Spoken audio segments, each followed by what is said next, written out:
She was born on the 9th of January 1982 in Reading, Berkshire. Her parents were not aristocrats. Her grandfather, on her mother's side, had been a coal miner. Her great-grandmother had been a domestic servant.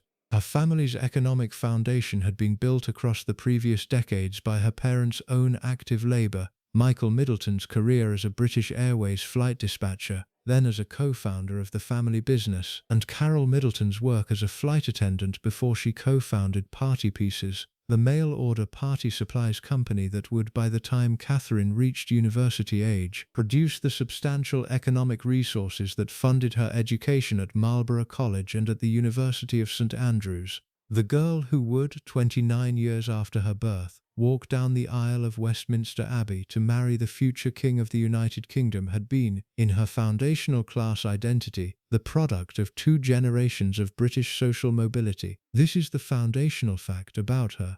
It has to be established at the beginning because every subsequent dimension of what she would, across the next 2 decades, be required to absorb, was organized around the differential between what she had been formed to be and what the institutional position she eventually occupied required her to become. She was not aristocratic. She was, in the small institutional categorizations the British class system applied to such matters, the kind of figure whose family background made her institutionally suitable for senior royal marriage only because the framework had, across the previous decades, modified its traditional logic about which kinds of women could marry into the senior royal family.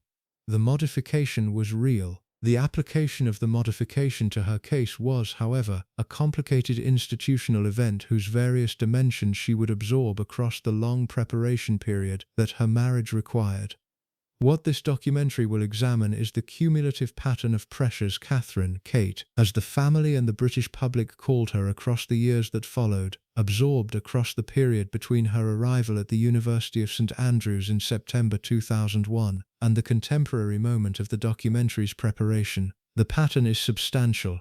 The pressures were, in their cumulative dimensions, the kind of institutional pressures that few non-aristocratic women of the modern period had been required to absorb in equivalent forms. Some of the pressures were imposed by the institutional culture of the senior royal family she was attempting to enter. Some were imposed by the British tabloid press that had developed, across her early years with William, the particular framings about her that the Waity Katie coverage made one of the foundational features of her public position. Some were imposed by William himself, by the temperamental features his own institutional formation had produced and that his marriage to Kate would, across the years, require her to manage.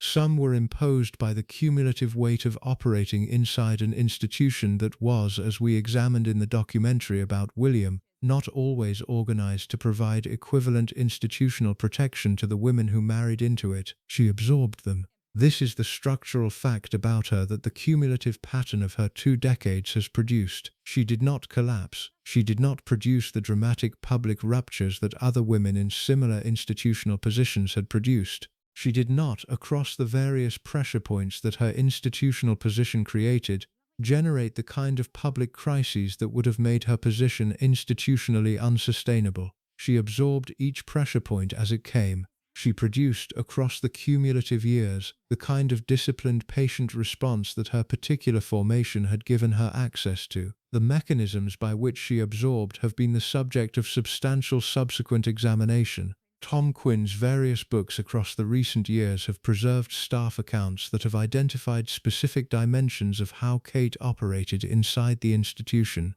Royal correspondents who have observed her at close range across the cumulative period have identified the specific features of her institutional approach. The cumulative documentary record has produced across the years the kind of substantial picture of how Kate survived that the public version of her institutional success has substantially concealed. Before diving deeper on that, consider subscribing our channel and push the bell icon so you get all the updates about our channel. This documentary is about that survival. It is about the 8 years of waiting that produced the engagement. It is about the class snobbery from William's well-heeled friends that her family absorbed across the period of the courtship. It is about the press scrutiny that began the moment she was identified as William's romantic partner, and that has continued in modified forms across the entirety of her senior royal life. It is about the institutional acquisition of the role that her marriage required her to perform, the slow, careful absorption that the staff who served her have characterized as her foundational institutional approach. It is about the marriage itself, the children, the daily institutional reality, the temperamental features of William that Kate has been, by various staff accounts, required to manage as the daily condition of the marriage. It is about the 2024 cancer diagnosis and the institutional storms it produced. It is about the future she is now operating into, the eventual Queen Consort she will in due course become. She survived. The survival was substantial. The survival was substantially earned. The British public has across the cumulative period registered the survival in ways that the polling figures preserve. Kate is, by every available external measure, one of the most popular senior royal figures of her generation.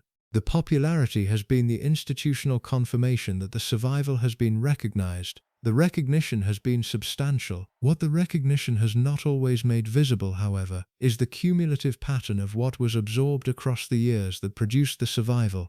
The pattern is the subject this documentary will examine. The pattern is now part of the historical record that the cumulative public discourse has been developing. The 8 parts that follow will examine the pattern in the dimensions the available evidence permits. The story is the story of how Kate Middleton, the middle-class girl from Bucklebury, became the future Queen of the United Kingdom across the cumulative pressures her institutional position imposed on her. The Middleton family that produced Kate had been in the institutional reality of British social structure, the kind of family whose own development across the previous generations represented the modern transformation of British class arrangements. The family had not been aristocratic. The family had not been in any meaningful sense connected to the senior royal family across any of the historical periods that the cumulative aristocratic genealogies preserve. The family had been instead the kind of upwardly mobile British family whose own particular trajectory had been the product of the substantial economic and social transformations that the post-war British period had produced. Michael Middleton had been born in Leeds on the 23rd of June 1949. His father, William Middleton, had been a Royal Air Force pilot during the Second World War. His mother, Olive, had been a homemaker. The family background had been substantially solid. The Middletons had been, in their broader genealogical history, a family that included some moderately distinguished ancestors whose trajectories had taken them through professional and military careers across the previous centuries. Michael himself had attended Clifton College, the independent boarding school in Bristol, before pursuing the career in commercial aviation that produced his eventual employment as a flight dispatcher at British Airways. Carol Goldsmith had been born in Perivalle, West London, on the 31st of January 1955. Her father, Ronald Goldsmith, had been a builder. Her mother, Dorothy, had worked by various accounts as a builder's clerk and as a manager of trainees at the Bank of England. The Goldsmith family background had been the kind of London working-class background whose own particular trajectory across the post-war period had been organised around the economic improvements that the period produced. Carol had attended Norton Knatchbull School, a grammar school in Kent. She had not pursued university education. She had begun her working life as a flight attendant for British Airways, the same employer whose operations had brought her into eventual contact with Michael Middleton. The two had met in their working capacities. The relationship had developed across the years that followed. They married on the 21st of June 1980 at the parish church of St James the Less in Dorney, Buckinghamshire. They were 31 and 25 respectively. The wedding had been, by every available account from those who observed it, the conventional middle-class English wedding of the period. The reception had been at the Bridge House Hotel in Bray. The guest list had included family members, professional colleagues, the kind of ordinary social network that the couple's working lives had produced. There had been no aristocratic connections. There had been no senior royal relatives. The wedding had been the kind of foundational event that two professional young people of their class background were producing across Britain in the early 1980s. Catherine, Kate by the family's preference, was their first child. She had been born on the 9th of January 1982 at the Royal Berkshire Hospital in Reading. The family had been living at the time of her birth in a rented bungalow in Bradfield, Southend. Two siblings would follow: Pippa, born in September 1983, and James, born in April 1987. The family of 5 would, across the years that followed, be the foundational unit that Kate's particular formation had been organised around. What had also been operating across the early years of Kate's childhood was the development of the family business that would, across the decades that followed, transform the Middleton family's economic position substantially. Carol had been in 1987 struggling to find suitable party supplies for her own children's parties. She had identified the gap in the British retail market. She had founded Party Pieces, the mail-order party supplies company, from the family kitchen table. The business had grown across the years that followed. By the time Kate was a teenager, Party Pieces had been a substantial commercial enterprise whose annual revenues had reached the kind of figures that placed the Middleton family firmly in the upper middle-class economic category. The business would eventually be valued, by various accounts, at approximately £30 million by the time Kate married William. The family had moved across this period from the rented bungalow in Bradfield Southend to a more substantial home in West Berkshire. They had eventually settled in Bucklebury, a village in West Berkshire that would become, in the British tabloid press's subsequent geography of the family, the foundational location of their identity. The home in Bucklebury, Oak Acre, a substantial 6-bedroom Georgian property, had been purchased by the family in 1995 for approximately £250,000. Across the years that followed, the home would be substantially renovated and would become the kind of country house that confirmed the family's economic position. The Middletons had become, by Kate's adolescence, a substantially wealthy British family whose money had been entirely the product of the parents' own labour across the previous decades. This was the foundational class identity that Kate had absorbed across her formation. She had been the daughter of two parents who had built the family's economic position from substantially modest beginnings. She had been the granddaughter of figures whose own working lives had included a coal miner and a builder. She had been, in her family's broader genealogical history, the product of the kind of British social mobility that the post-war period had been organised around. Her own particular formation had included substantial advantages: the private school education at St Andrew's School in Pangbourne and at Marlborough College, the family's economic stability across her formative years, the small institutional features that her parents' success had made available to her. Her own particular formation had also included, however, the underlying class identity that her parents' working-class origins had preserved across the family's economic improvement. What her education would, across the years that followed, produce was the substantial institutional preparation that her eventual senior royal position would require. She had attended St Andrew's School from 1986 to 1995. She had been, by every account from those who taught her, an academically capable and athletically distinguished student. She had been head girl. She had been captain of the hockey team. She had been the kind of conventionally successful private schoolgirl that the British educational system of the period was organised to produce. She had moved to Marlborough College in 1996 after a brief and unsuccessful term at Down House School that has been preserved in the various subsequent accounts as one of the small early difficulties of her formation. Down House had been, by various accounts, the kind of institutional environment that had not suited her.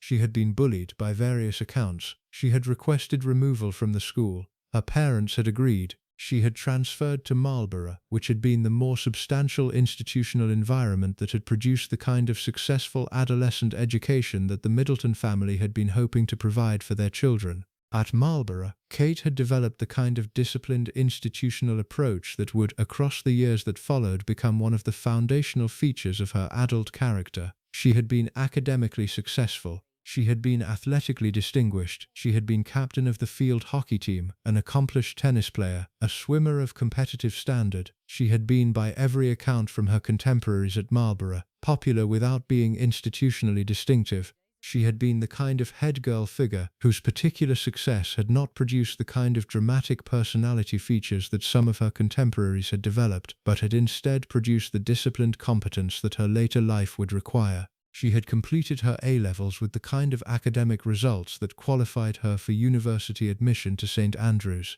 She had taken a gap year between Marlborough and university. The gap year had included a Raleigh International voluntary placement in Chile, the same organisation that William had spent his own gap year with. The geographic coincidence had not been planned. By every available account, Kate had not, by any subsequent disclosure, organised her gap year around William's prior engagement with the same organisation. She had selected the programme because it had been the institutional opportunity that her particular interests had produced. The coincidence had been the kind of small early indicator of the social circles that the two families had been operating within without the formal connections that their eventual relationship would produce. She had arrived at St. Andrews in September 2001 with the kind of conventional preparation that British upper-middle-class young women of her generation typically had. She had been 19 years old. She had been planning to study art history. She had been, by every account from her contemporaries during her early St. Andrews period, a quietly composed young woman whose particular character did not produce the kind of immediate institutional visibility that some of the more dramatic students at the university were producing across the same period. She had been, in operational terms, an ordinary university student whose subsequent trajectory had not been in any institutional sense anticipated by her arrival. What had also arrived at St. Andrews in September 2001, however, was the figure whose subsequent presence in her life would transform the entire institutional context of her preparation. William had arrived at the university in the same week as Kate. The two of them had been placed in the same hall of residence, St. Salvator's Hall, which had been the kind of institutional accommodation that the university had organized for first-year students.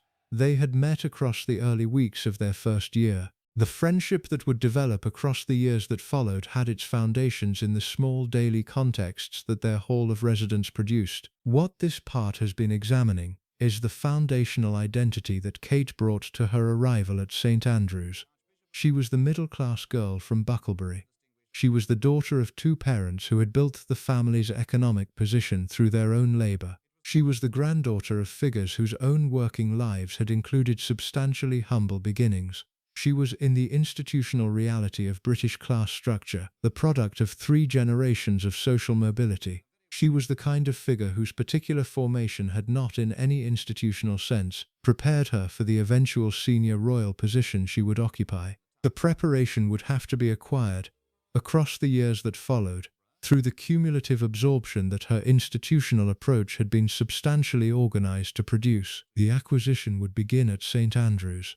The preparation would extend across the next decade. The institutional position she would eventually occupy would be by the cumulative effect of the preparation, the position the framework had been organized to produce. The cost of the preparation would be the price she paid across the period this documentary will examine. The mechanisms by which she paid the price had been substantially established by the foundational class identity that this part has been examining. She had been the middle-class girl who would become the future queen. The transformation would require, across the years that followed, the cumulative institutional absorption that her particular formation had given her the foundational tools to undertake. In the part that follows, we move to the years at St. Andrews specifically, the arrival in September 2001, the hall of residence and the early friendship with William, the 2002 charity fashion show that produced the documented moment of William's active interest, the 2003 transition from friendship to romance, the flat share with William and the other students, the graduation in June 2005, the institutional discretion that the early relationship was substantially conducted within, and what the discretion permitted Kate to develop across the period that the institutional pressures had not yet been substantially imposed on her position. The arrival at St. Andrews in September 2001 had been the conventional university entry that Kate's particular preparation had organized her for.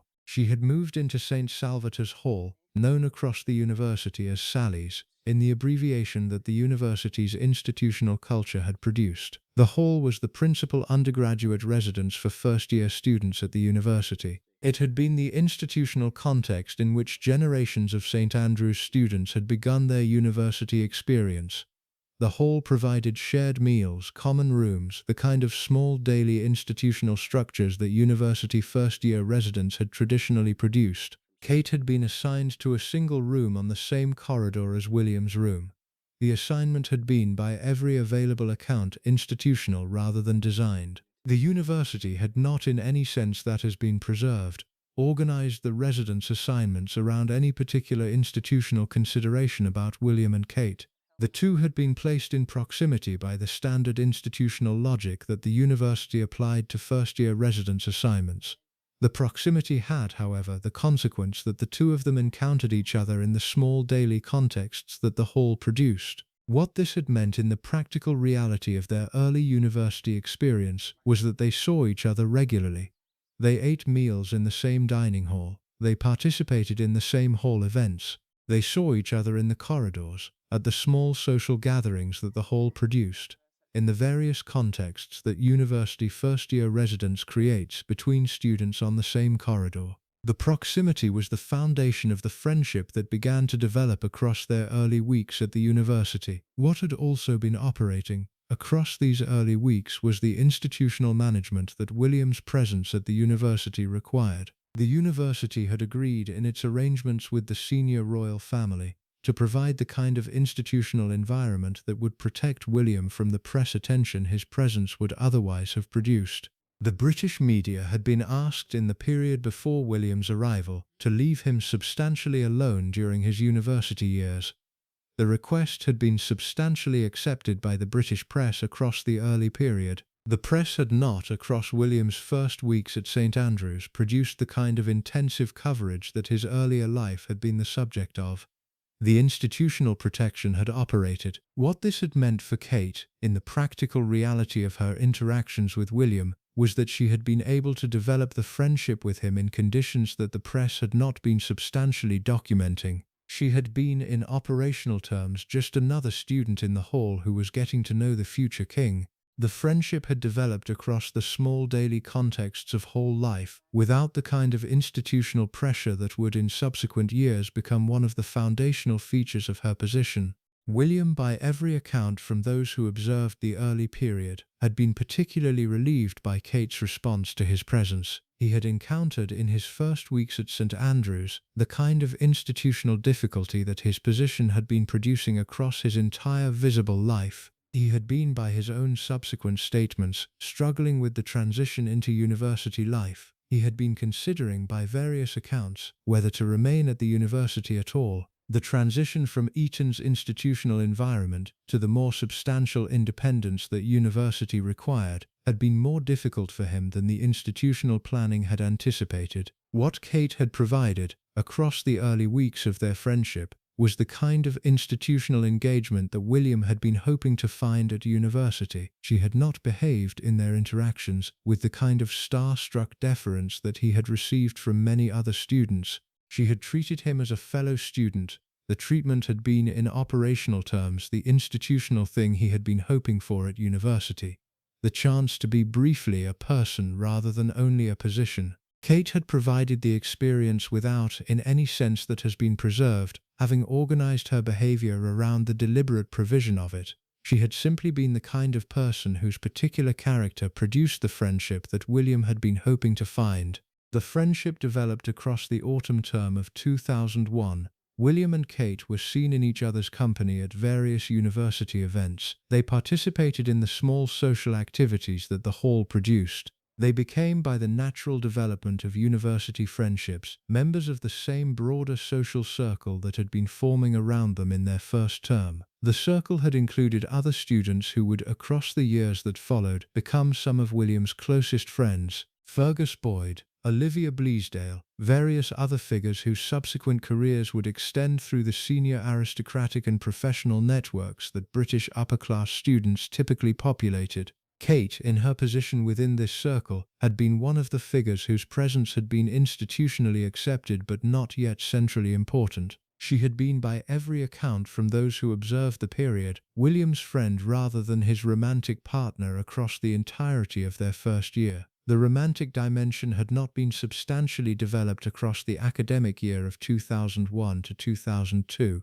The friendship had been the operational reality of their relationship. The friendship had been, however, increasingly close. What had begun to shift across the spring term of 2002 was the dimension of William's interest in Kate that subsequent reconstructions have identified. The most documented single moment in this shift had been the charity fashion show held at St Andrews in March 2002. The show had been organized by students at the university to raise funds for charitable causes. Kate had been one of the students who had agreed to participate as a model. She had walked the runway in a transparent dress that had been designed by another student. The dress had been, by various subsequent descriptions, the kind of garment that the institutional codes of student fashion shows of the period had permitted. William had been in the audience. He had purchased a front-row seat for the show, by various accounts paying £200 for the privilege. He had observed Kate's appearance on the runway. The observation had been, by various subsequent reconstructions, the moment at which William's active interest in Kate as something more than a friend had been documented. The moment had been preserved in the various subsequent accounts as the kind of small, specific event that captures larger transitions in such relationships. What this had revealed about William, in retrospective examination, was the kind of dimension that has subsequently been the subject of various reflections about the nature of the early relationship. William had been Kate's friend across the autumn and early spring of their first year. The friendship had not, by any account from the period, included the kind of romantic dimension that the fashion show moment introduced. The introduction of the romantic dimension had been by William's documented response to the show, substantially produced by his observation of Kate in the transparent dress. The observation had been the institutional moment at which William had registered Kate as a romantic possibility rather than as the friend she had previously been. What this had revealed about Kate had been less specifically documented. Whether she had organized her participation in the fashion show around the deliberate intention of producing William's romantic interest is not a question that the available evidence permits definitive resolution of. The various subsequent accounts have not, in any sense that has been preserved, established that Kate had organized the moment around any specific institutional intention about William. She had participated in the show because she had been asked to participate. The various reasons for her participation had not, in the available accounts, included any specific calculation about William's likely response. The moment had been, in the available reconstructions, the kind of unplanned institutional event that produced consequences neither participant had specifically anticipated. What had followed the fashion show, across the months that followed, was the gradual development of the friendship into the romantic relationship. The development had been, by every available account, slow rather than dramatic. William and Kate had not, by any documentation that has been preserved, undergone the kind of immediate transition from friendship to romance that the fashion show moment might have suggested. The friendship had continued. The romantic dimension had been, across the months that followed, gradually integrated into the friendship rather than substituted for it. The two students had been, across their second academic year that began in September 2002, friends who were also beginning to be something else. The flat share that operated across their second year had been one of the institutional contexts in which the developing relationship had been managed. William, Kate, Fergus Boyd and Olivia Bleasdale had moved together into a flat at 13 Hope Street in St Andrews for the academic year of 2002 to 2003. The four students had organized the flat share as the conventional second-year accommodation that St Andrews students typically adopted. The flat had been the institutional environment in which the developing relationship between William and Kate had been substantially conducted. What this had meant in the practical reality of the relationship was that the romance was substantially conducted in private conditions. William and Kate had been able to spend time together in the flat without the kind of public exposure that other dimensions of senior royal life produced. The flat share had been the institutional protection that the early romance had benefited from. The protection had been substantial across the academic year of 2002 to 2003. The transition from friendship to romance had been substantially completed within the protection that the flat share environment had provided. By the spring of 2003, William and Kate had been in a substantial romantic relationship. The relationship had not been publicly disclosed. The British press had not, by the institutional protection that the university arrangement had been organized to maintain, been actively reporting on William's personal life across his university years. The romance had been, across the academic year of 2002 to 2003, substantially private. The privacy had not been entirely maintained. Various small leaks had begun, across the spring of 2003, to introduce the relationship into the British tabloid coverage of William's life. The leaks had not, by any account, been organized through any deliberate institutional decision. They had been the kind of small, inadvertent disclosures that university social environments produced. Friends who told friends, the small conversations that eventually reached journalists, the cumulative effect that produced the kind of partial documentation that the British tabloids gradually assembled across the months that followed. By the summer of 2003, the relationship had been the subject of substantial British tabloid speculation. The institutional protection that the early period had benefited from had been, across the cumulative period, substantially eroded. What this had meant for Kate, in the practical reality of her position by the summer of 2003, was that the institutional dimension of the relationship had begun to operate around her. She had been identified by the British tabloid press as William's romantic partner. The identification had begun the institutional positioning that would, across the years that followed, define her public position. The Waity Katie framing had not yet developed at this point. The framing would emerge across the years that followed, as the relationship's continuation without engagement produced the kind of cumulative tabloid attention that the institutional positioning required. But the identification of Kate as William's partner had, by the summer of 2003, become the institutional reality that her subsequent life would be conducted within. The third academic year at St Andrews, from September 2003 to June 2004, had produced the continuation of the relationship in conditions that the press attention had now begun to modify. William and Kate had moved into a different residential arrangement for their third year. They had been part of a four-person household that had included different students in a different property. The relationship had continued across the year, with the two of them now operating as the substantially established couple that the relationship had become. The institutional discretion that the early period had benefited from was, however, increasingly being modified by the press attention that had begun to develop. The fourth and final academic year, from September 2004 to June 2005, had been the year of the relationship's continuation toward graduation.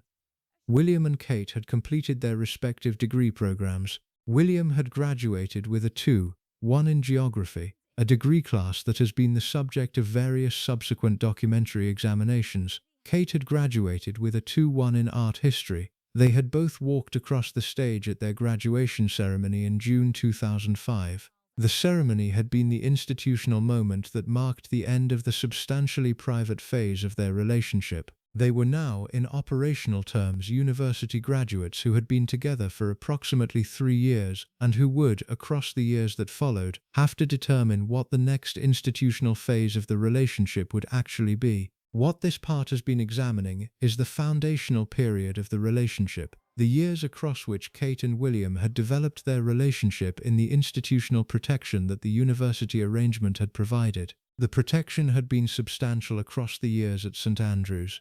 The protection would not be available across the years that followed. The transition from university to post-graduation life would produce the institutional pressures that the rest of this documentary will examine. The Waity Katie period would emerge. The class snobbery from William's well-heeled friends would develop. The cumulative pressure on Kate's position would produce the kind of institutional environment that her university years had not prepared her for. What had also been preserved, across the university years, was the foundational character of the relationship that the rest of Kate's institutional life would be organized around. She had met William when neither of them had been substantially defined by the institutional pressures that their later positions would produce. She had developed the friendship with him in conditions that had not been substantially organized around her eventual position. The friendship had become romance through the kind of natural development that university romantic relationships typically produced. The relationship that had emerged from the university years had been, in its essential character, the relationship of two young people who had genuinely fallen in love rather than the kind of institutionally arranged senior royal relationship that the framework's traditional logic had produced across previous generations. This dimension of the relationship, the genuine character that the university years had produced, would be one of the foundational resources that Kate would draw on across the cumulative pressures of the years that followed. The relationship had not been arranged. The relationship had developed naturally. The two participants had genuinely chosen each other in conditions that had not been substantially modified by the institutional pressures that the later years would produce.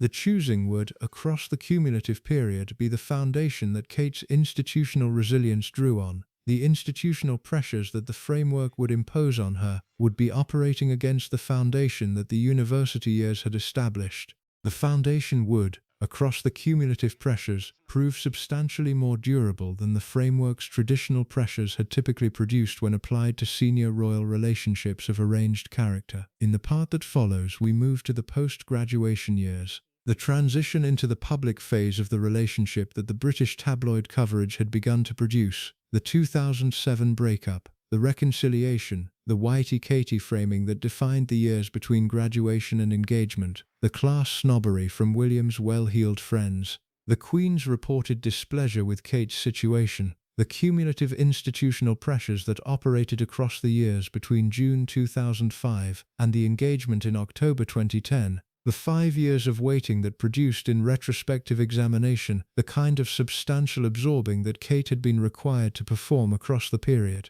The next part will examine the absorbing in the dimensions the available evidence permits. She was 23 years old when she graduated from St Andrews in June 2005. She had been in the relationship with William for approximately 3 years. She had, by the institutional logic that British upper-class courtships of the period typically followed, reached the point at which the next stage of the relationship was conventionally expected to be engagement.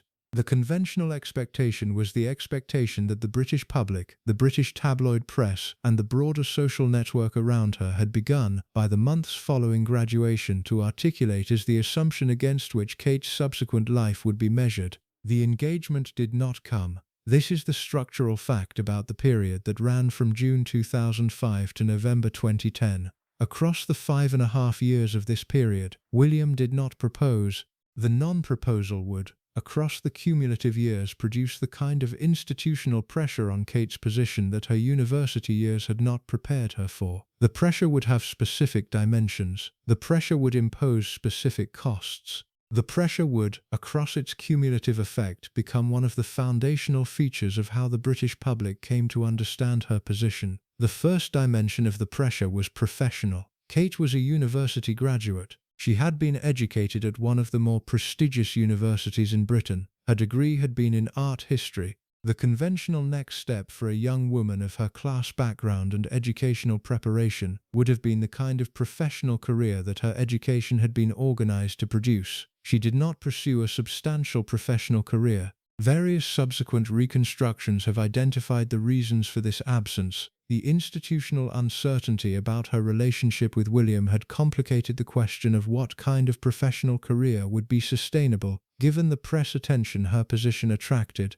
The family business had been available to her as a fallback employment. The various small opportunities that her position made available had not, in the cumulative period, produced the kind of substantive professional trajectory that would have been the conventional outcome. What she did instead was take a position at Jigsaw, the British clothing retailer, where she worked as an accessories buyer for approximately a year between November 2006 and November 2007. The position had been arranged through her family's connection to John Robinson, a co-founder of Jigsaw, whose family was friendly with the Middletons. The work was substantive. Kate did the job. She was, by every account from those who worked with her at Jigsaw, a competent and professional employee whose performance had not been institutionally distinctive but had been substantially adequate for the role. The Jigsaw position was followed by her work for the family business. Party Pieces had been operating across the period of Kate's young adulthood. She joined the company in various capacities, contributing to the catalogue photography and to other small dimensions of the business. The work was, again, substantive. The work was, however, also visibly the family business that her parents had built. The work was not in the institutional categorizations the British tabloid press applied to such matters, the kind of independent professional career that the framework's logic had been organized to value.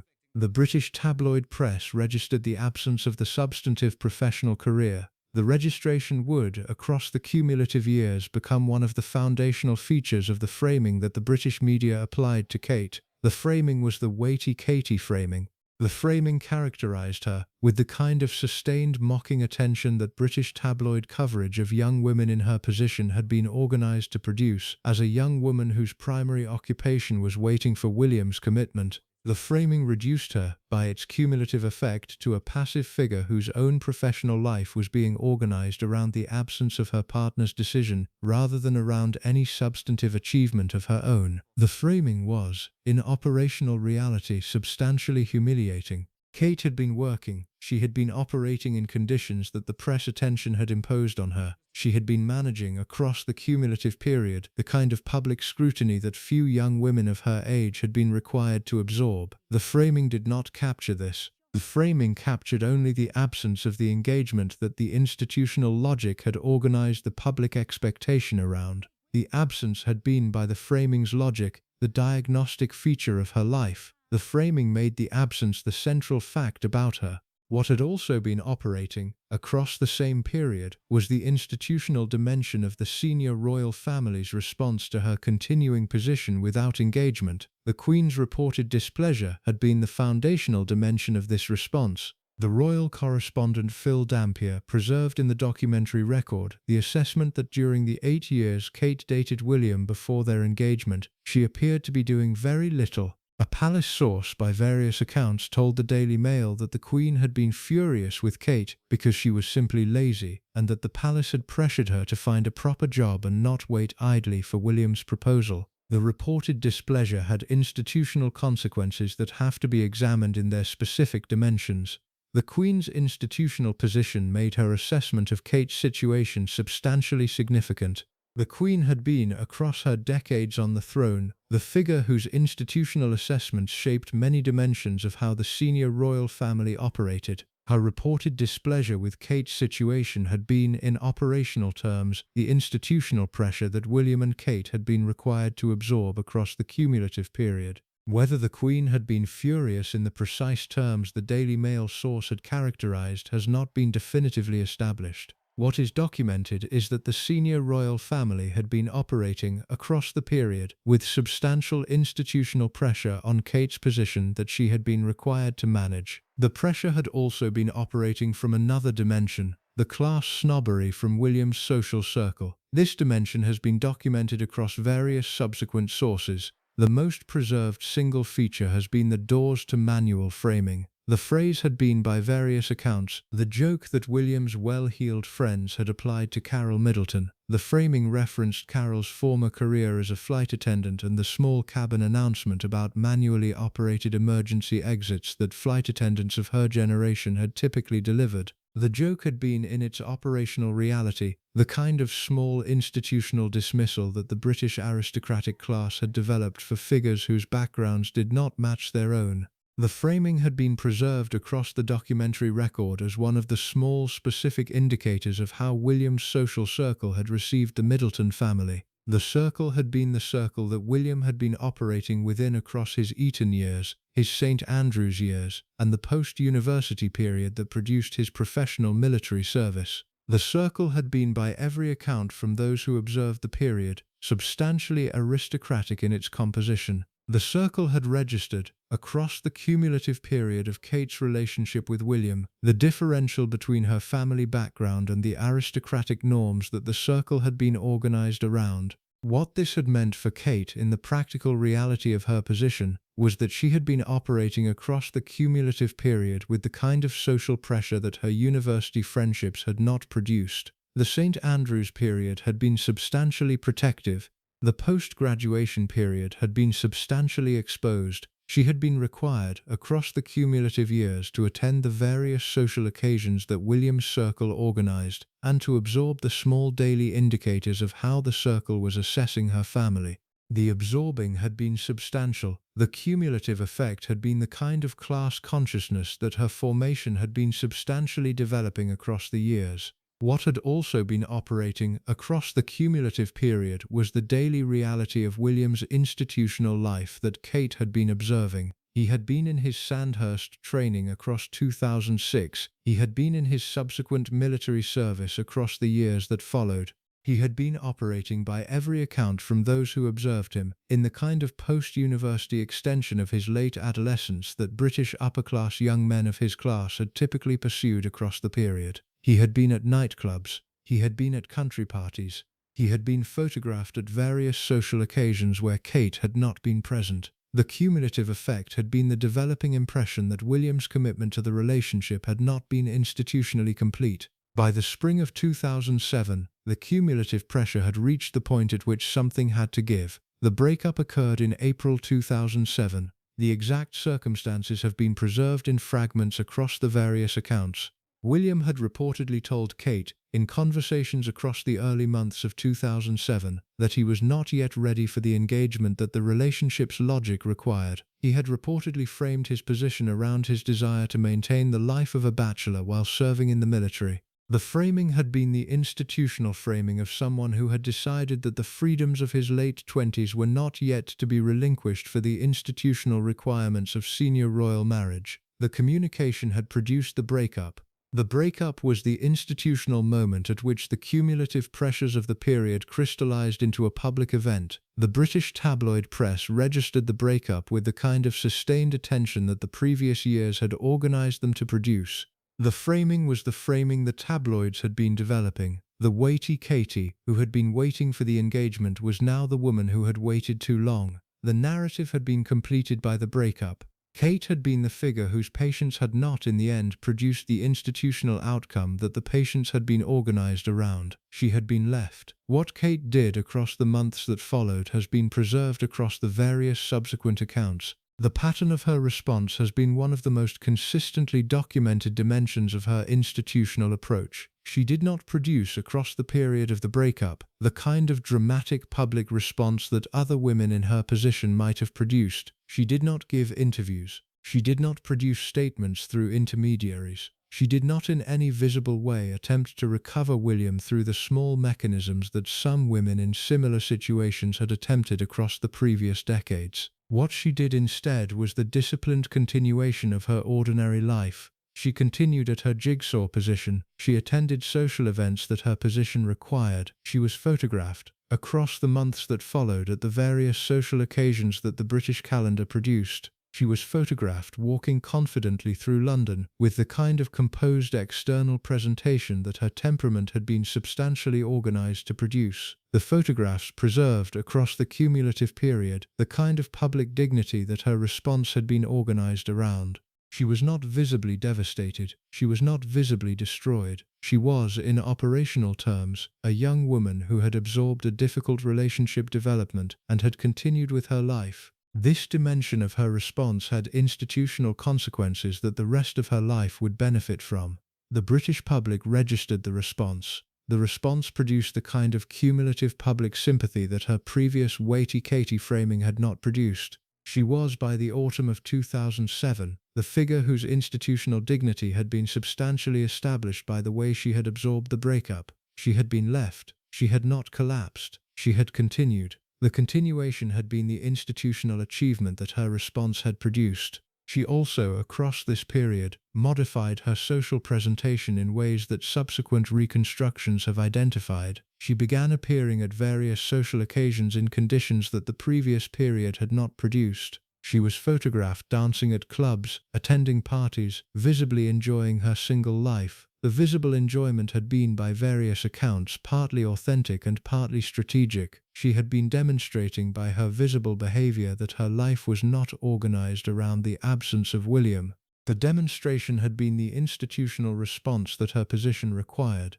What had also been operating, across the period of the separation, was the gradual movement of William toward the recognition that the breakup had been a mistake. William had, across the months of the separation, registered the absence of Kate from his daily life, with the kind of cumulative response that the institutional separation produced. He had, by various accounts, missed her. He had recognized, across the cumulative period, that the relationship had been the substantial foundation of his daily life that the separation had revealed. The recognition had been substantially established by the autumn of 2007. The reconciliation was conducted privately. The British public did not register the reconciliation immediately. William and Kate had been seen together at various small private occasions across the late autumn of 2007 and the winter of 2007 to 2008. The relationship had been, in operational terms, restored without producing the kind of public announcement that the previous breakup had been organized around. The discretion had been deliberate. Both William and Kate had been substantially clear by various accounts that the reconciliation should not be the subject of the kind of dramatic public coverage that the breakup had produced. The reconciliation had been managed accordingly. What this had meant in the practical reality of the relationship was that the post-reconciliation phase had been operating in conditions that the pre-breakup phase had not benefited from. The relationship had been, by the small institutional fact of having been broken and reformed, substantially modified. The two participants had registered, across the cumulative experience, what the relationship had cost both of them when it had been removed. The modification had produced the kind of substantially more committed character that the post-reconciliation period would operate within. The relationship was now the relationship that both participants had, by their cumulative experience of its absence, decided was the relationship they wanted to maintain. Just a thing come into my mind. Tell us in the comments where you are from. Also, if you like this documentary, please consider subscribing. The continuation, however, had not immediately produced the engagement that the British tabloids continued to expect. Across 2008, 2009, and the early months of 2010, William and Kate continued in the relationship without the formal commitment that her position required. The Waity Katie framing continued to operate, modified by the breakup and reconciliation but not eliminated by it. Kate was now in her late 20s. She had been in the relationship with William in some form for nearly 9 years. The continued absence of the engagement was producing, by 2010, the kind of cumulative institutional pressure that even the modified post-2007 framing could not fully accommodate. What had also been operating across this extended period was Kate's own development inside the institutional uncertainty. She had been, across the cumulative years, learning the institutional positioning that her eventual senior royal role would require. She had been observing the senior royal family at close range across the years of her relationship with William. She had been absorbing, by her own deliberate institutional approach, the kind of careful preparation that her eventual position would require. The preparation had not been formally organized through any institutional mechanism. The preparation had been instead the cumulative effect of operating in the conditions that her relationship with William had imposed on her. The Queen's reported displeasure had eventually shifted across the cumulative period. By 2009 and 2010, by various accounts, the Queen had developed a more positive assessment of Kate's institutional approach. Kate had demonstrated, across the cumulative years of her relationship with William, the kind of patient, disciplined institutional approach that the Queen had been substantially valuing. The shift in assessment had been the institutional acknowledgement that Kate's particular character had been, across the cumulative period, the kind of institutional resource that the senior royal family would benefit from. The engagement came in October 2010. William proposed to Kate in Kenya during a private holiday at Lake Rutundu near Mount Kenya.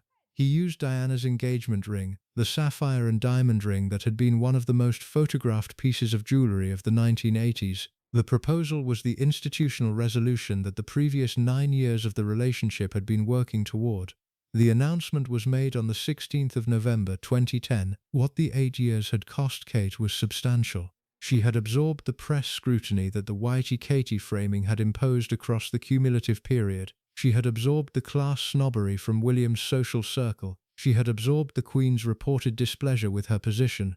She had absorbed the breakup and produced the disciplined response that had restored her institutional dignity. She had absorbed the extended post-reconciliation period that had produced the engagement only when William had been institutionally ready. The cumulative absorbing had been the foundation of her institutional preparation for the position she would now formally occupy. What the 8 years had also produced was the institutional resilience that her subsequent senior royal life would require. She had been tested, across the cumulative period, by the kind of pressures that her university preparation had not anticipated. She had absorbed each pressure without producing the kind of institutional collapse that the framework had typically produced in previous candidates for senior royal marriage. She had developed, across the cumulative period, the specific mechanisms for absorbing institutional pressure that would, across the years that followed her engagement, become the foundational features of how she operated as a senior royal woman. In the part that follows, we move to the engagement and the wedding,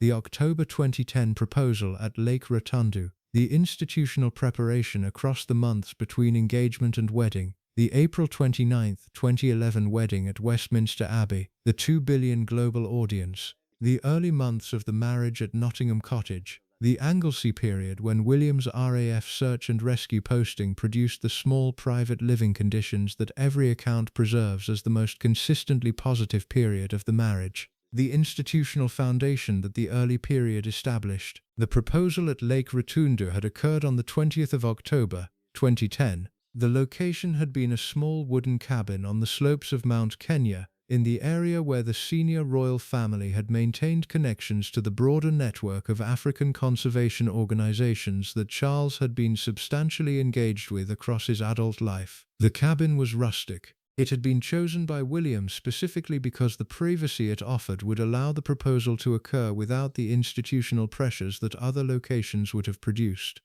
He had organized the holiday with Kate across the months preceding the proposal. He had, by various subsequent accounts, carried the engagement ring with him for several weeks before the moment at which he eventually proposed.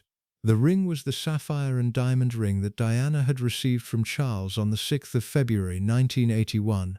The ring had been one of the most photographed pieces of jewelry in modern royal history across the years of Diana's marriage. After Diana's death in 1997, the ring had been preserved among her personal effects, which had been divided between William and Harry. William had, by various accounts, selected the ring at the time of the division. He had carried it across the cumulative years between his mother's death and the moment at which he would eventually use it for his own proposal. The selection had been, in operational terms, the kind of institutional decision that connected the proposal to his mother in the deliberate way William had organized the moment around. What this had meant for Kate, in the practical reality of the proposal, was that she was being offered a ring whose institutional weight had been substantially established across the previous decades. The ring was not in any sense an ordinary engagement ring. The ring was Diana's ring. The institutional symbolism of receiving Diana's ring as the engagement to William had been, by the cumulative weight of what the ring represented, the institutional declaration that Kate was now being formally inserted into the senior royal family's central narrative.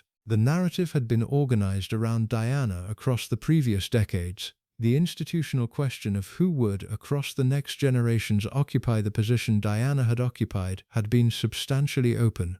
The ring had answered the question. Kate would. The acceptance of the proposal had been, by every account that has been preserved, immediate. Kate had been waiting, in operational terms, for 9 years for the moment. The acceptance was the institutional resolution that the cumulative waiting had been organized around. The two of them had returned from Kenya across the days that followed. The institutional preparation for the public announcement had begun. The announcement was made on the 16th of November 2010. Clarence House had produced the formal statement at 11 o'clock in the morning. The statement read, "The Prince of Wales is delighted to announce the engagement of Prince William to Miss Catherine Middleton. The wedding will take place in the spring or summer of 2011, in London. Further details about the wedding day will be announced in due course." The announcement had been the institutional event that the previous 9 years of the relationship had been working toward. The British public response was substantial. The polling that was conducted across the days following the announcement registered approval rates that exceeded what the senior royal family had been expecting. Kate had been, across the cumulative years of the Waity Katie framing, the subject of substantial British tabloid mockery. The framing had not, however, produced the kind of cumulative public hostility that some of her previous reception might have suggested would be the institutional outcome. The public had instead registered Kate as the institutional figure whose patience had been substantially confirmed by the engagement. The Waity Katie framing was, by the moment of the announcement, transforming into the institutional acknowledgement that Kate's particular institutional approach had been substantially vindicated. The interview that William and Kate gave to ITV's Tom Bradby on the day of the announcement was the public moment at which the institutional positioning of the engagement was substantially established. The interview had been recorded earlier that morning at St. James's Palace. It had been broadcast that evening. The interview was, in operational terms, the first substantial public engagement that Kate had conducted in her new institutional position. Her performance during the interview was the subject of substantial subsequent reflection. She had been composed. She had been articulate. She had been, in the small specific dimensions that the interview required, the kind of senior royal partner whose institutional preparation had been substantially adequate to the demands of the moment. What this had revealed about Kate in retrospective examination was the cumulative effect of the 9 years of preparation that her relationship with William had produced. She had not received any formal institutional training before the announcement. The training that her position would require had not been organized through any structured program. The preparation that she had absorbed had been instead the cumulative effect of 9 years of observing the senior royal family at close range, of attending various social occasions in conditions that approximated the institutional pressures her later position would impose, of developing the specific institutional approach that her temperament had been substantially producing across the cumulative period. The interview was the public confirmation that the cumulative preparation had been substantially adequate. The wedding preparation across the months between November 2010 and April 2011 was the institutional preparation that her formal position would now require.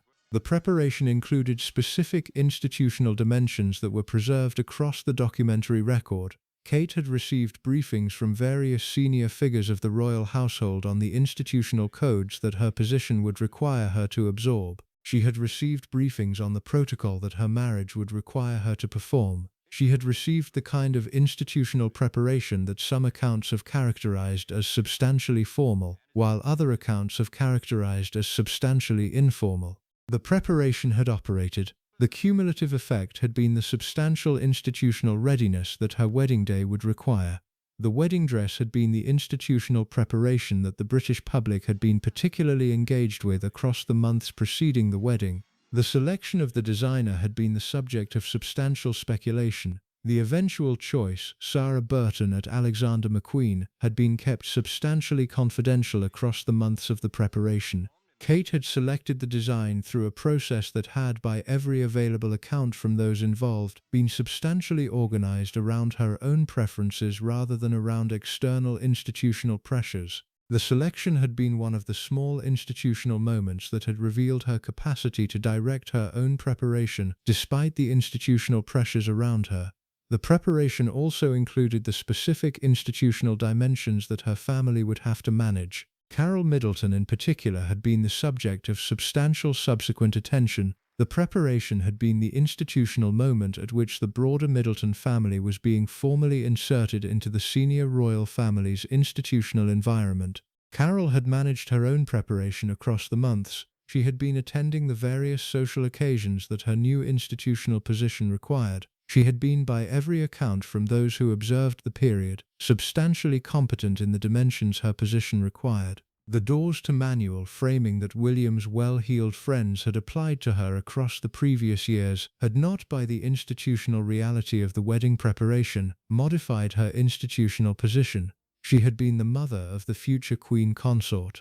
The institutional position had been substantially established regardless of the previous mockery the framework had organized around her. The wedding occurred on the 29th of April, 2011, at Westminster Abbey.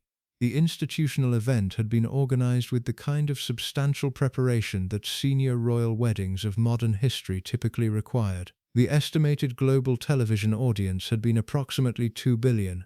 The institutional weight of the moment had been, by every available measure, one of the most substantial public events of the previous decade. What Kate had done across the wedding day had been the institutional performance that the cumulative preparation had organized her for. She had arrived at Westminster Abbey in the Rolls-Royce Phantom 4 that had been used for senior royal weddings across the previous decades. She had walked down the aisle on her father's arm. She had performed the ceremony with the kind of disciplined institutional composure that her cumulative preparation had developed in her. She had emerged from the Abbey as the Duchess of Cambridge, the title that had been conferred on her by the Queen earlier that morning, in the institutional preparation for her new senior royal position. The balcony moment that followed had been one of the most photographed individual moments of her senior royal life. The traditional balcony appearance at Buckingham Palace had been the institutional moment at which the senior royal family had presented the new senior royal couple to the British public. Kate had performed her first kiss with William on the balcony as the institutional moment that the photographers had been organized around. The kiss had been brief. The kiss had been, by every available account, substantially natural. The kiss had been the institutional confirmation that Kate had now formally entered the senior royal family. What this had meant for Kate in the practical reality of her new position was the institutional transition that the previous 9 years had been organizing her for. She was now the Duchess of Cambridge. She was now formally entitled to her royal style and titles. She was now operating in the institutional reality of her daily life as a working senior royal woman whose position had been substantially confirmed by the wedding ceremony. The early months of the marriage had been substantially organized around the institutional decision that William and Kate would maintain a relatively private domestic life across the period of William's continuing military service. William had been at the time of the wedding a search and rescue helicopter pilot for the Royal Air Force based at RAF Valley on the island of Anglesey in North Wales. The institutional decision had been that Kate would relocate with William to Anglesey for the duration of his RAF posting. The relocation had been the institutional protection that the early period of the marriage benefited from. The household at Anglesey had been the rented farmhouse that William had been occupying across his RAF service. Kate had moved into the farmhouse across the early period of the marriage. They had been operating across the cumulative period of the Anglesey residence in conditions that approximated the small daily reality of an ordinary professional couple in their late 20s. They had done their own cooking, they had managed their own household. They had, by every available account from those who observed the period, conducted the kind of small, ordinary domestic life that the institutional pressures of London-based senior royal life would not have permitted. The Anglesey period had been preserved across the various subsequent accounts as one of the most consistently positive periods of the marriage. Kate had been, across the cumulative period, the figure whose particular character had been substantially adequate to the conditions the period imposed. She had been the rural farmhouse wife of the RAF pilot whose institutional position had been substantially concealed by the geographic distance from London. She had been the figure who had registered across the cumulative period the kind of small private satisfaction that her temperament had been organized to find in such conditions. What had also been operating across the Anglesey period was the institutional preparation that her senior royal position would eventually require. She had not been entirely insulated from the senior royal family across the period. She had attended various senior royal occasions when the institutional calendar required her presence. She had been, in operational terms, a working senior royal whose duties were being conducted at substantial geographic distance from the institutional centre of the family. The preparation that her later, more substantial role would require had been, across the Anglesey period, gradually accumulating in the institutional knowledge she had been absorbing. The first major foreign tour that William and Kate had conducted as a married couple had been the Canada and California tour of June and July 2011. The tour had been the institutional preparation that more substantial future engagements would require. The tour had been substantially successful. Kate had been, by every account from those who observed her across the cumulative period of the tour, the kind of senior royal partner whose particular institutional approach had been substantially adequate to the demands of foreign tours. She had been composed, she had been engaged with the various publics they encountered. She had been in the small specific dimensions that the tour required, the kind of institutional resource that the senior royal family had been hoping for. The cumulative impression across the early period of the marriage had been substantially positive. William and Kate had been, by every external measure, one of the most successful senior royal couples that the framework's modern history had produced. The institutional preparation that the cumulative period had organized had been substantially adequate. The early years of the marriage had been the institutional confirmation that the cumulative effort across the previous decade had been worthwhile. What had not been visible across the early period had been the dimensions of the marriage that this documentary will examine in the parts ahead. The temperamental features of William that the marriage would require Kate to manage. The institutional pressures that the senior royal life would impose on her across the cumulative years. The complications that the documentary record has preserved across the cumulative period of the marriage. These dimensions had been, across the early period, substantially absent from the public version of the marriage. The substantially successful marriage that the British public had been observing was the substantially successful marriage that the institutional management had been organized to produce. The dimensions underneath had not been, across the early period, the subject of the kind of public discourse that would later develop. What had been particularly notable across the early period had been Kate's own institutional development. She had been, across the cumulative months of the early marriage, learning the institutional discipline that her senior royal position would require. She had been observing William's father Charles. She had been observing the Queen. She had been observing the various senior figures of the household whose institutional approach had organized the framework's traditional operations. She had been absorbing, by the cumulative effect of operating inside the senior royal family, the kind of institutional preparation that her university years had not anticipated. The various sources who have documented Kate's institutional approach have identified the specific feature that has, across the cumulative period, been one of the foundational elements of her institutional success. The feature has been her capacity for what staff members have described as the slow, careful absorption of the institutional environment. She had not, by every account, attempted to immediately modify the institutional structures she had entered. She had instead observed them across the cumulative period and had registered by the small institutional details that her observation had identified the specific dimensions of what her position would eventually require. The observation had been the foundation of the eventual institutional approach that her later position would require her to perform. What had also been operating across the early period had been the institutional dimension of her continuing relationship with her own family. The Middletons had been, across the early years of the marriage, substantially engaged with Kate's daily life despite the geographic distance that her senior royal position imposed. Carol Middleton in particular had been, by every account from those who observed the period, the figure whose daily contact with Kate had remained substantially intact across the institutional transition. The mother-daughter relationship that had been one of the foundational features of Kate's formation had been preserved across the senior royal life she had now entered. The preservation had been institutional resource that her later challengers would draw on. The early period of the marriage was substantially complete by the autumn of 2013. William's RAF search and rescue service had ended in September 2013. The institutional decision had been made that William and Kate would relocate to London, where the more substantial public role that their position required would now formally begin. The relocation produced the transition into the institutional phase of the marriage that the rest of this documentary will examine. What the early period had established, across the cumulative 2.5 years from the wedding to the end of the Anglesey period, was the foundational character of the marriage that the cumulative subsequent years would test. The marriage had been, across the early period, substantially solid.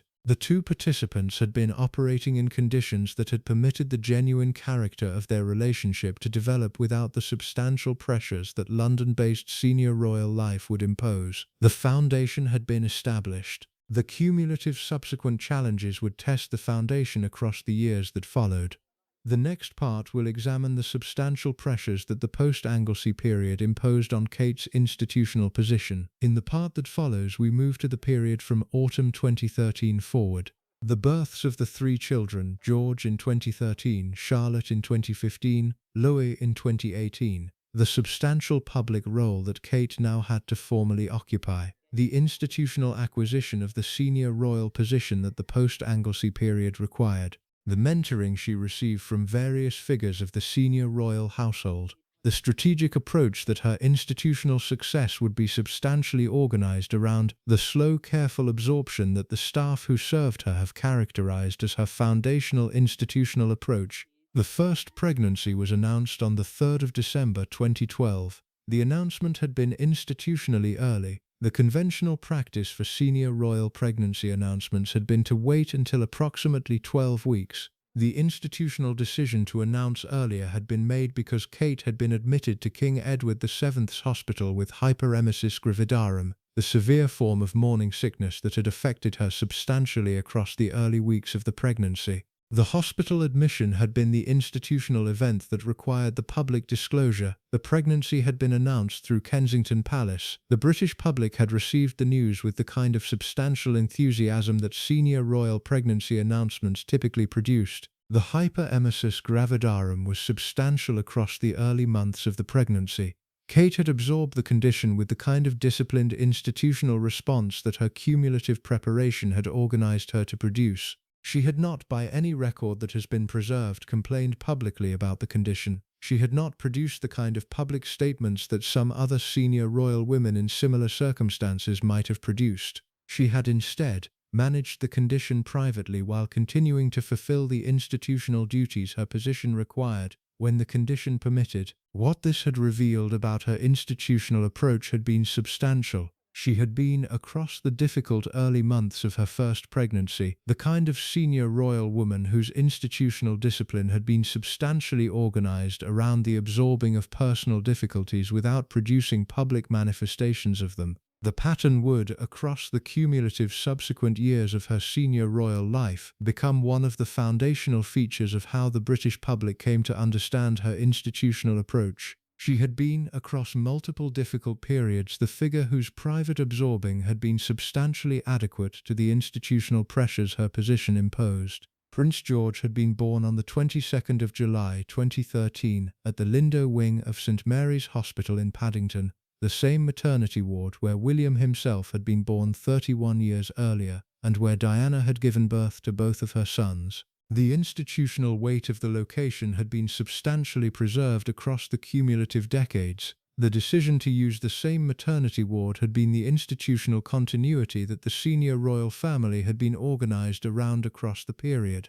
The birth had occurred at 4:24 in the afternoon. The institutional announcement had been managed through the traditional Buckingham Palace easel, the formal notice posted on the palace railings in the small institutional ceremony that senior royal birth announcements had been organized around for centuries. The combination of the traditional easel announcement and the contemporary digital announcement that Kensington Palace had also produced had been the institutional combination that the modern period had developed for such moments. What had also been operating across the days following the birth was the institutional moment that had produced one of the most photographed images of Kate's senior royal life. She had emerged from the Lindo wing on the day after George's birth, holding the newborn child alongside William. The institutional positioning of the moment had been substantial.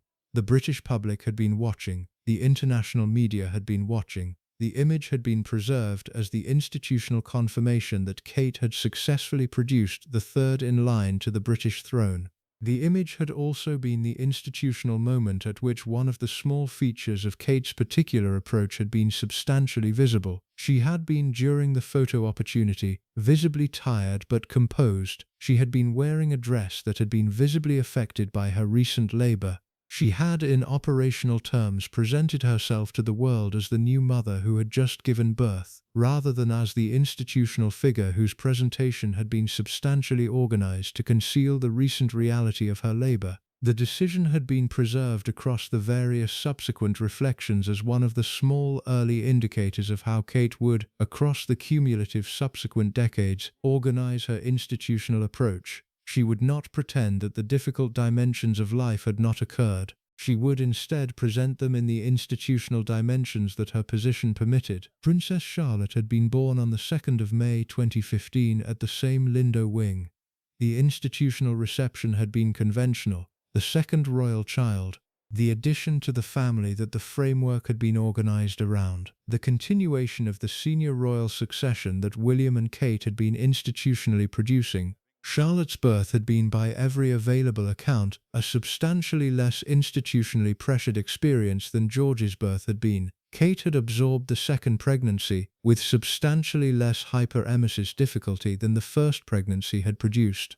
The institutional preparation for Charlotte's birth had been substantially organized by the family's accumulated experience of the first birth. Prince Louis had been born on the 23rd of April 2018 at the same Lindo wing. The third pregnancy had been substantially complete by the spring of 2018. The third child completed the family that William and Kate had reportedly always intended to have. The institutional position of the couple as the senior royal family of the next generation had been substantially confirmed by the cumulative production of the 3 children across the previous 5 years. What had been operating across the cumulative period of the 3 pregnancies and births had been the institutional acquisition of the senior royal role that Kate had now been formally performing across the cumulative years of the marriage.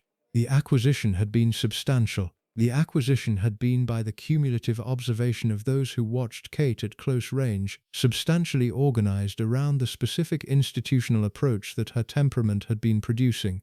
The most consistent dimension of this approach has been preserved across various accounts that have emerged from royal correspondence and from former staff members. The dimension has been the slow, careful absorption that has been characterized by Tom Quinn's documentation. The specific framing has been preserved in Quinn's The Secret Life of Royal Servants, where a former Kensington Palace staff member is quoted as describing Kate as someone who slowly and carefully absorbs the atmosphere, rather than making immediate changes. The same source had told Quinn, "She bides her time, is intelligent and intuitive about people, and was coached, not just by William but also by staff, to avoid the struggles Princess Diana faced." This is the structural dimension of Kate's institutional approach that the title of this documentary has been organized around. She had been, across the cumulative years, the senior royal woman whose particular institutional approach had been substantially organized around the deliberate avoidance of Diana's outcome. The avoidance had been institutional. The avoidance had been, by various accounts, actively coached by both William and the senior staff who had observed Diana's institutional collapse across the previous decades. Diana had been, as we examined in earlier documentaries about her case, the senior royal woman whose particular institutional position had been substantially organized around her own resistance to the institutional codes the framework had been organized around. The resistance had produced the various dimensions of her institutional difficulty across the years that followed her marriage. The cumulative effect had been the institutional collapse of her marriage and, eventually, her death in 1997. The framework had registered the cumulative effect. The framework had, by the cumulative period of Kate's preparation, organized the institutional response that would prevent comparable outcomes in the next senior royal partnership. Kate had been the institutional beneficiary of the cumulative learning. She had been, across the cumulative years of her preparation and her early marriage, substantially briefed on the specific institutional approach that her position would require. She had been told what Diana had not been told. She had been prepared for the institutional pressures that Diana had not been prepared for. She had absorbed the briefings with the kind of disciplined institutional approach that her particular character had been substantially organized to produce. The cumulative effect had been the kind of substantial institutional success that the British public had been observing across the cumulative years. Kate had not, across the cumulative period, produced the kind of public manifestations of institutional pressure that had defined Diana's senior royal life. She had not, across the cumulative period, conducted media interviews that had produced institutional crises for the family. She had not, across the cumulative period, generated the kind of public romantic complications that had defined Diana's later years. She had been, by every external measure, the institutional opposite of what Diana had become. The opposition had been substantially deliberate. What had also been operating, across the cumulative period of her institutional acquisition, had been the active mentoring that Queen Elizabeth had provided across the cumulative years. The Queen had registered, across the cumulative period of Kate's preparation, the specific institutional features that Kate's particular character had been substantially producing. The Queen had developed, across the cumulative period of the early years of the marriage, the kind of substantial approval of Kate's approach that had not been institutionally consistent across the cumulative period of the previous courtship. The mentoring had operated through specific institutional moments that have been preserved across the documentary record. The Queen had invited Kate on various occasions across the cumulative years to attend small private engagements where the specific institutional knowledge that her position would require could be substantially transferred. The Queen had taken Kate in 2012 on a joint engagement to the city of Leicester, the first time the Queen had ever conducted a joint engagement with a senior royal in-law, without the senior royal son also being present. The institutional weight of the moment had been substantial. The Queen had been, in operational terms, providing the kind of formal institutional confirmation that Kate had been the senior royal woman whose particular institutional approach the Queen was substantially endorsing. The cumulative mentoring had also operated through the small institutional dimensions that the senior royal household provided. Kate had been substantially engaged with the small daily institutional codes that her position required across the cumulative period. She had been, by every available account from those who observed the period, the kind of senior royal woman who absorbed institutional preparation with the kind of disciplined attention that her particular formation had been substantially organized to produce. What had also been substantially operating across the cumulative period had been the staff response to Kate's particular institutional approach. The various accounts that have emerged across the cumulative years from former staff members have been substantially consistent in their characterization of Kate. Tom Quinn's interviews preserved the framework that has been substantially established across multiple sources. Everyone that I have spoken to confirms that Kate is a very warm, but also a very calm and a very kind person, Quinn told Fox News. He continued, "I think she's very strong, but she's very conscious, very kind to the people who work for her. Rather than command people to do things, she asks them to do things." The framework had been preserved across the cumulative accounts.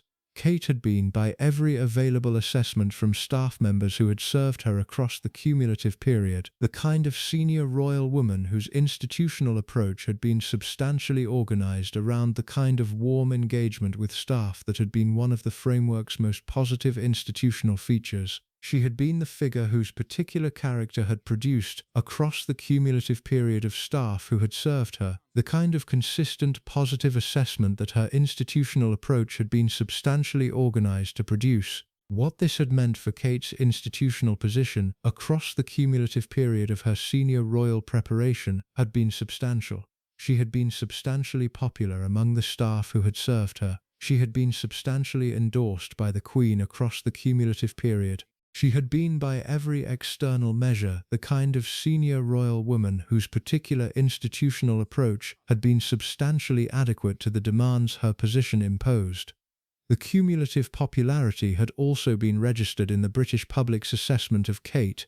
The polling that had been conducted across the cumulative years had registered Kate as one of the most popular senior royal figures in modern British history. The popularity had been the institutional confirmation that her approach had been substantially producing the kind of institutional success that the framework had been organized around. She had been the institutional opposite of what Diana had become. She had been the senior royal woman whose particular character had been substantially organized around the deliberate avoidance of Diana's outcome. What had also been operating across the cumulative period of her institutional acquisition had been the substantial development of Kate's specific public role. She had been, across the cumulative years, increasingly engaging with specific charitable causes that had become the foundation of her public institutional position: the early childhood development work, the mental health initiatives, the various smaller charitable engagements that had been substantially organized around the specific institutional dimensions her particular character had been producing. The work had been substantive. The work had been, by every available assessment, the kind of substantial senior royal contribution that the framework had been organized to value. The cumulative effect had been the kind of substantial institutional position that the British public had been observing across the cumulative period. Kate had been, by 2018 when Louis was born, the kind of senior royal woman whose particular institutional position had been substantially established by the cumulative effect of the previous 7 years. She had been the Duchess of Cambridge. She had been the mother of 3 royal children. She had been the figure whose institutional approach had been substantially endorsed by the Queen, by the senior staff who had served her, and by the British public who had been observing her. What had not been entirely visible across the cumulative period of her institutional success had been the dimensions of her marriage that the next part of this documentary will examine. The temperamental features of William that the marriage had been requiring Kate to manage across the cumulative years. The complications that the documentary record has preserved across the cumulative period. The dimensions had been substantially private across the cumulative period of her institutional acquisition. The dimensions had been, however, real. The next part will examine them in the dimensions the available evidence permits. What this part has been examining has been the substantial dimension of Kate's institutional success across the cumulative years from the wedding to the late 2010s. The success had been substantial. The success had been substantially earned through the cumulative discipline of her institutional approach. The success had been substantially organized around the deliberate avoidance of Diana's outcome that the cumulative coaching had been organized to produce. The success had been the institutional confirmation that Kate's particular character had been substantially adequate to the demands her position had imposed. What the success had cost her across the cumulative period had been substantial. The cost had been the cumulative absorbing that her institutional approach had required across the cumulative years. The cost had been the cumulative private management of the dimensions of her position that the public version had been substantially concealing. The cost had been by the cumulative effect of operating inside the institutional structures her marriage had imposed on her, the kind of cumulative pressure that her temperament had been substantially organized to absorb, but that had nonetheless been operating across the cumulative period. In the part that follows, we move to the dimension of the marriage that has been substantially documented across various sources but that the public version has substantially concealed. Tom Quinn's Yes Ma'am material on William's temperamental features. The fourth child framing. The staff joke about Kate managing William's tantrums as if he were a fourth child alongside George, Charlotte and Louis. The terrible fights where William and Kate throw things at each other that Quinn's sources had documented. The institutional reality that William's particular character had been imposing on Kate across the cumulative years of the marriage, the mechanisms she had developed for managing the dimensions, what the staff who watched her develop across the years had understood about her capacity to absorb. The 2019 BBC Berry Royal Christmas moment, the small public manifestation that had revealed the dimension underneath the institutional success that her cumulative preparation had been substantially organized to produce. The dimension this part will examine is the dimension of the marriage that the public version of Kate's senior royal life has substantially concealed. The dimension has been documented across various sources. The most substantial single source has been Tom Quinn, whose various books across the recent years have preserved staff accounts that have identified specific features of the marriage's internal dynamics. The accounts have not been the only sources. Other royal correspondents, Robert Lacey, Katie Nicholl, various others who have observed the senior royal family at close range, have also produced material that has preserved features of the marriage's internal reality. What this part will not do is suggest that the documented features represent the entirety of the marriage. The marriage has been, by every available external measure, substantially successful across the cumulative 15 years since the wedding. The two participants have produced 3 children. The institutional duties that their position requires have been performed at the level the framework expects. The public manifestation of the marriage has been substantially positive. The dimensions this part will examine have been operating alongside the public manifestation rather than substituting for it. Both pictures are real. The institutional success is real. The temperamental complications are real. Kate has been operating inside both pictures simultaneously across the cumulative years. The most consistent dimension of the documented complications has been William's temperamental features. The features have been preserved across multiple sources. The framework that has been substantially established across the cumulative documentary record is that William has, across the cumulative years of the marriage, produced the kind of institutional intensity that the staff who have served him at close range have catalogued. The framework has been preserved through specific incidents and through general patterns that the various accounts have identified. The most preserved general pattern has been the tantrums framing that Tom Quinn's sources have produced. The framing has been substantially documented in Quinn's interview with Fox News Digital that was published on the 21st of March 2025. Quinn had told the outlet, citing palace sources who had served the family at close range, that William has, across the cumulative period of the marriage, produced what the staff have characterized as occasional tantrums and irritations if things aren't done the way he wants them done. The characterization had been the institutional framing that the staff who had observed William across the cumulative period had been substantially producing. What this had meant in the practical reality of Kate's institutional position had been substantial. She had been, across the cumulative years, the figure who had been substantially managing William's temperamental features as one of the foundational dimensions of her daily life. The management had been substantial. The management had been by the cumulative observation of those who watched the couple at close range, the kind of substantial labor that her particular character had been substantially organized to absorb. The most preserved single framing of how Kate had been managing the temperamental features had been the fourth child framing. The framing had been preserved by Tom Quinn's documentation. The framing had been the staff joke that had circulated across the senior royal household, the institutional observation that Kate, in managing William's tantrums, had been treating him substantially the way she treated her 3 children.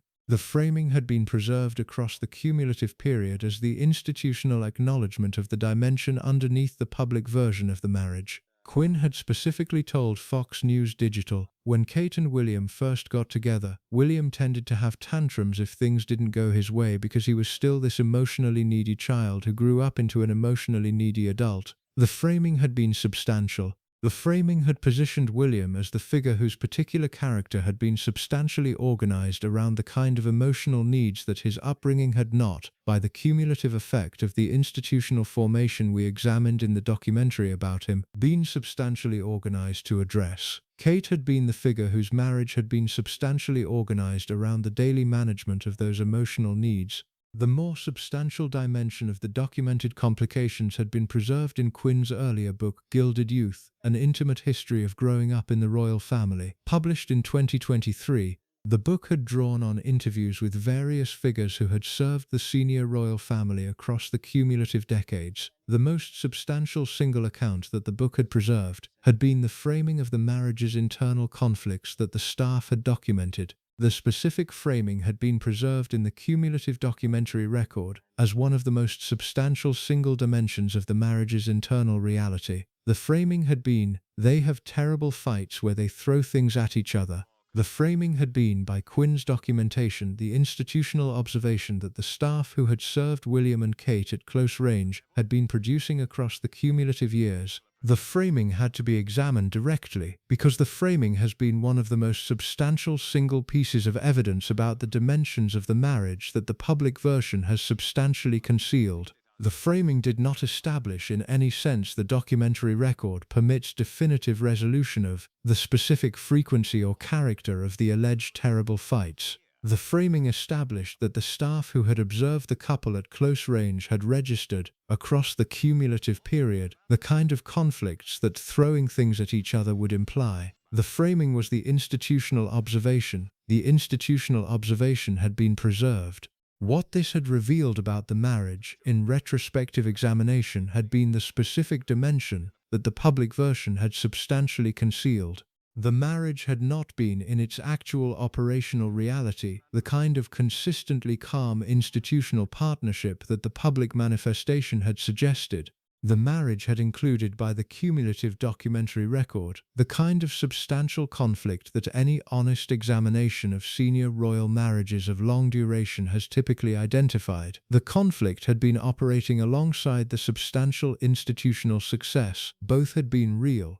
The cumulative effect had been the marriage that had produced the cumulative institutional outcomes the public has been observing. What this had meant for Kate, in the practical reality of her institutional position, had been substantial. She had been, across the cumulative years, the figure who had been substantially absorbing the conflict alongside performing the institutional duties her position required. The absorbing had been substantial. The absorbing had been by the cumulative observation of those who watched her at close range, one of the foundational dimensions of how she had operated as a senior royal woman. The mechanisms by which she had been absorbing the conflict had been substantially documented. The most preserved single mechanism had been the strategic absorption that her cumulative preparation had organized her to produce. She had been, by every account from those who observed the period, the figure whose particular institutional approach had been substantially organized around the deliberate management of William's temperamental features rather than the active confrontation of them.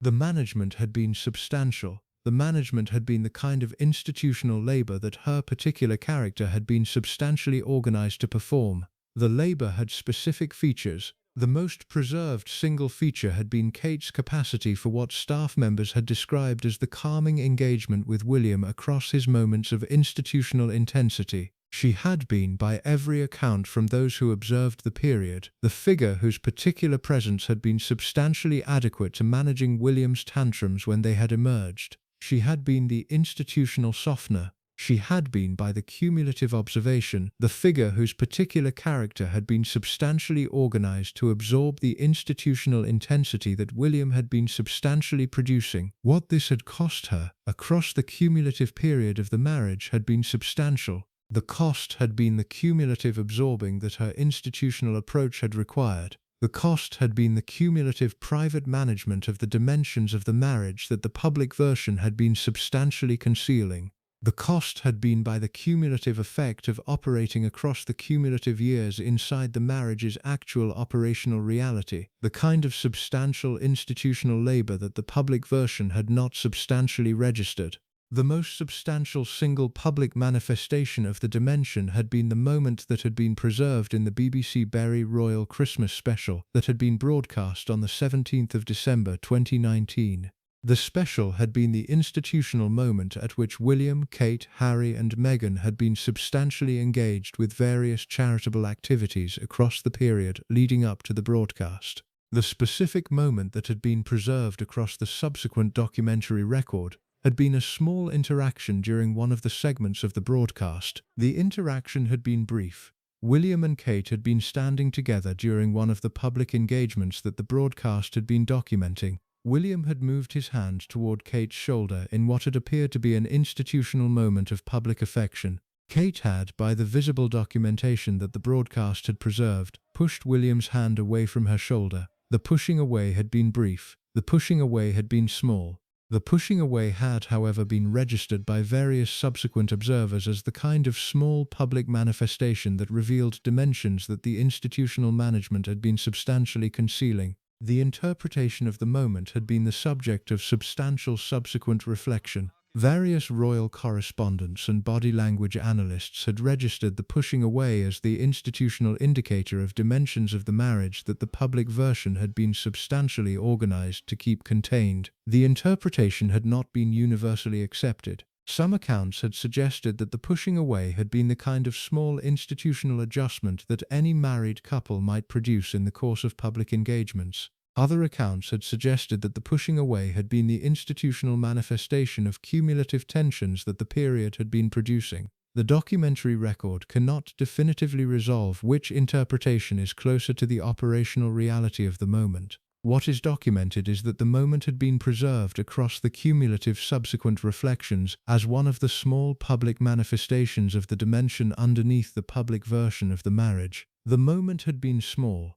The moment had been, in the cumulative context of the period it occurred, registered as the kind of small public manifestation that confirmed dimensions the documentary record had been substantially preserving through other channels. What had also been operating, across the cumulative period of the marriage, had been the small daily reality of the household at Kensington Palace and at Anmer Hall. The household had been the institutional environment in which Kate had been substantially conducting the daily management of her position. The household had included substantial staff. The staff had observed the marriage at close range across the cumulative years. The accounts that had emerged from various former staff members had preserved the cumulative observation that the household had been substantially organized around the management of William's temperamental features that we have been examining. The cumulative effect had been the institutional reality that Kate had been operating inside across the cumulative years. The reality had not been in its operational character the kind of consistently calm partnership that the public version had been substantially organized to present. The reality had been, instead, the kind of complicated institutional environment that any honest assessment of senior royal marriages of long duration has typically identified. The reality had included substantial moments of warmth, of partnership, of the kind of institutional cooperation that the marriage's foundational character had produced. The reality had also included the dimensions of conflict that the documented sources had preserved. What Kate had been performing across the cumulative reality had been the institutional discipline that her particular character had been substantially organized to produce. She had been managing the difficult dimensions privately while continuing to perform the institutional duties her position required. She had been, by the cumulative observation of those who watched her at close range, the figure whose particular institutional approach had been substantially adequate to the demands the cumulative reality had imposed. The popularity that Kate had developed with the staff who served her had been the institutional confirmation that her approach had been substantially producing the kind of internal household environment that her particular character had been organized to produce. The staff had registered, across the cumulative period, the differential between Kate's institutional approach and William's. The differential had been substantial. Kate had been the warmer presence. William had been the more institutionally intense presence. The two had been operating together across the cumulative period of the marriage to produce the institutional household that the senior royal family's structure required. Just a thing come into my mind. Tell us in the comments where you are from. Also, if you like this documentary, please consider subscribing. What had also been preserved across the cumulative period of the marriage had been the dimension of Kate's continuing relationship with her own family. The Middletons had been, across the cumulative years, the substantial source of personal warmth and support that her institutional position had benefited from. Carol Middleton in particular had been, by every account from those who observed the period, the figure whose continuing engagement with Kate's daily life had been one of the foundational supports that her institutional approach had drawn on. The mother-daughter relationship that had been one of the foundational features of Kate's formation had been preserved across the cumulative senior royal life that her position had imposed on her. The Middleton family's broader engagement with Kate's children had also been substantial across the cumulative period. George, Charlotte, and Louis had been substantially raised, by every available account, with significant input from Carol Middleton. The cumulative effect had been the kind of institutional environment for the children that had differed substantially from the institutional environment William and Harry had been raised in across their own childhoods. The Middleton family's particular character, the warmth, the practical engagement, the substantial institutional support, had been one of the foundational features of how George, Charlotte, and Louis had been substantially formed. This dimension had also been one of the foundational mechanisms by which Kate had been managing the institutional pressures her position had imposed on her. She had access, across the cumulative period, to the kind of family support that her particular formation had given her. The support had been substantial. The support had been by the cumulative observation of those who watched her at close range, one of the foundational resources that her institutional resilience had drawn on. What this part has been examining has been the dimension of the marriage that the public version has substantially concealed.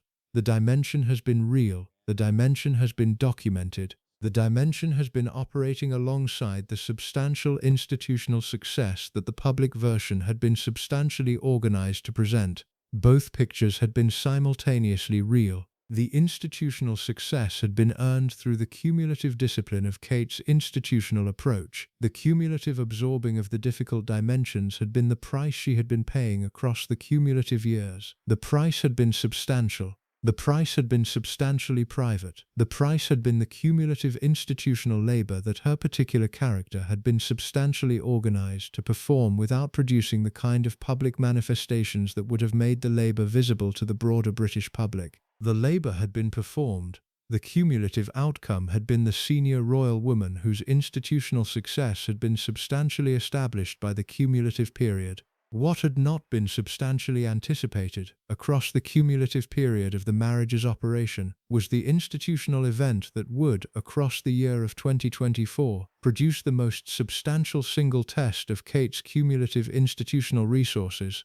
The event was the cancer diagnosis that emerged from the abdominal surgery that she underwent on the 16th of January, 2024. The diagnosis would produce, across the cumulative months that followed, the kind of substantial institutional storm that her cumulative preparation had not specifically anticipated. The diagnosis would test, across the cumulative period of 2024, the institutional resources that her preparation had been substantially organizing across the cumulative previous years. The next part will examine the cancer year, the institutional management of the diagnosis, the conspiracy storms that emerged across February and March of 2024, William's terse March 6th statement, the Mother's Day photograph controversy, the March 22nd video announcement that revealed the cancer to the British public, the chemotherapy across 2024, the September 2024 announcement of treatment completion, the January 2025 remission,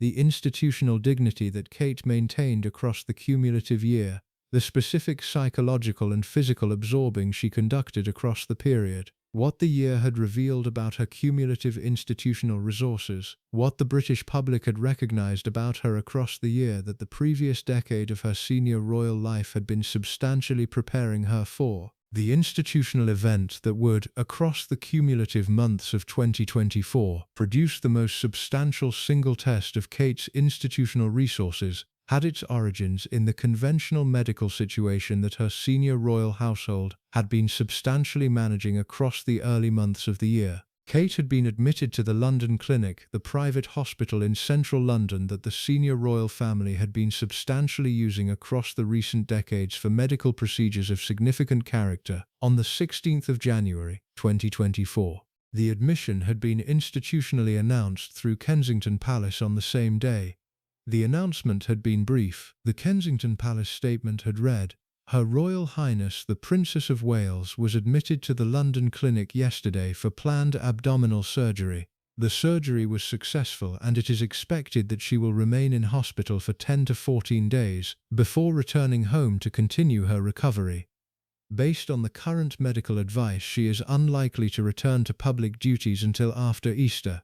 The statement had concluded with a request from the Princess. "The Princess of Wales appreciates the interest this statement will generate. She hopes that the public will understand her desire to maintain as much normality for her children as possible, and her wish that her personal medical information remains private." The institutional decision had been substantial. The Palace had announced the surgery. The Palace had announced the expected recovery period. The Palace had not, in any sense the statement had permitted, disclosed the specific nature of the medical condition that had required the procedure. The privacy had been the institutional decision Kate and William had made in consultation with the Palace's communications staff. The privacy had been, by every reasonable assessment, defensible. Kate's medical condition had been her private medical information. She had been entitled to manage the disclosure of her medical information through whatever institutional mechanisms she preferred. The privacy had also produced specific institutional consequences that the cumulative period would, across the months that followed, substantially manifest. The British public had been registering across the days and weeks following the announcement the kind of cumulative institutional silence that had been substantially organised around Kate's specific medical condition. The silence had been the framework's standard response to senior royal medical situations whose specific dimensions the family had decided not to publicly disclose. The silence had operated across the previous decades for various senior royal medical situations. The silence had been the institutional convention. What had not been substantially anticipated was the contemporary information environment in which the silence would be operating. The information environment of 2024 was substantially different from the information environment of previous decades when comparable institutional silences had been substantially maintained. The 2024 environment had been substantially organized around social media, around the kind of cumulative public speculation that the absence of substantive information would produce, around the various small mechanisms by which conspiracy theories had been substantially operating across the previous years. The silence that the framework had been organizing was about to operate inside conditions that the framework had not substantially anticipated. Kate had been discharged from the London Clinic on the 29th of January 2024, 13 days after her admission. She had returned to her home at Adelaide Cottage on the Windsor estate. She had been, by every available account, beginning the recovery period that the institutional announcement had specified. The recovery period had been expected to extend through the spring of 2024. Kate would not, by the institutional plan, be conducting public engagements until after Easter, which fell on the 31st of March 2024. What had also been operating across the same period had been the substantial parallel medical situation that the senior royal family had been managing. King Charles had been admitted to the London Clinic on the 26th of January 2024, 3 days before Kate had been discharged, for what had been institutionally announced as a procedure related to a benign prostate condition. Charles had been discharged on the 29th of January, the same day as Kate. The institutional coincidence of the two senior royal hospital admissions had been the subject of substantial subsequent reflection. The senior royal family had been substantially absorbed, across the period, by two simultaneous medical situations affecting the most senior figures of the institution. The Charles diagnosis had been disclosed publicly on the 5th of February 2024. The Buckingham Palace statement had announced that, during the prostate procedure, A separate issue of concern was noted that had subsequently been diagnosed as a form of cancer. The specific form of cancer had not been disclosed. Charles had begun treatment for the cancer across the days that followed. The institutional disclosure had been the kind of partial disclosure that the framework had been substantially organized to produce enough information to address the public's reasonable interest, not enough to compromise the privacy that the medical situation required. What this had meant, in the practical reality of the period, was that the senior royal family's two most senior figures had been substantially incapacitated across the early months of 2024. William had been substantially absorbed by his role supporting Kate's recovery and by his expanded responsibilities in the wake of his father's diagnosis. The institutional center of the senior royal family had been substantially operating with reduced capacity across the period. The cumulative situation had been the kind of substantial institutional pressure that the framework had not substantially anticipated. What had also been operating across the same period had been the gradual development of public speculation about Kate's specific condition. The speculation had begun in modest forms across February 2024. The speculation had been substantially organized around various small features of the institutional silence that had been maintained. Kate had not been publicly seen since the surgery. The specific nature of the condition had not been disclosed. The recovery had been characterized as extending through Easter. The cumulative effect had been the kind of small cumulative absence of substantive information that the contemporary social media environment had been substantially organized to fill with speculation. By the end of February 2024, the speculation had developed into what the international media would subsequently characterize as the Kate-spiracy phenomenon. The phenomenon had specific features. It had included various theories about Kate's condition that ranged from the substantially mundane to the substantially fantastical. It had included theories that Kate had undergone cosmetic procedures and was recovering from those rather than from the institutional condition that had been announced. It had included theories that Kate had been substantially injured in some unspecified incident and was recovering from those injuries. It had included theories that the marriage with William had collapsed and that Kate was preparing for a separation. It had included various other theories that the cumulative absence of substantive information had been substantially permitting to develop. What had also been operating across the same period had been the substantial international media attention that the speculation had been substantially producing. International outlets had been, by every available account, substantially less constrained by the institutional pressures that British outlets had been substantially absorbing. The international coverage had been substantially more aggressive than the British coverage had been. The cumulative effect had been the kind of substantial international attention that Kate's situation had been substantially generating without her substantive participation in the public discourse around it. William's response to the developing speculation had been preserved across the documentary record. The most substantial single response had been William's withdrawal on the 27th of February 2024 from a planned attendance at the memorial service for King Constantine of Greece, his godfather, at Windsor's St. George's Chapel. The withdrawal had been institutionally announced as being due to a personal matter. The institutional silence about the specific nature of the personal matter had produced additional speculation across the cumulative period. On the 6th of March 2024, Kensington Palace had produced a brief statement to People magazine that had been preserved across the cumulative documentary record as one of the small institutional moments of the period. The statement had read, "His focus is on his work and not on social media." The statement had been William's terse acknowledgement of the speculation that had been operating across social media platforms. The statement had been the institutional refusal to substantively engage with the speculation, while also acknowledging that the speculation was being registered. The specific framing, "his focus is on his work and not on social media," had been the institutional language that the framework's traditional codes had organized for such moments.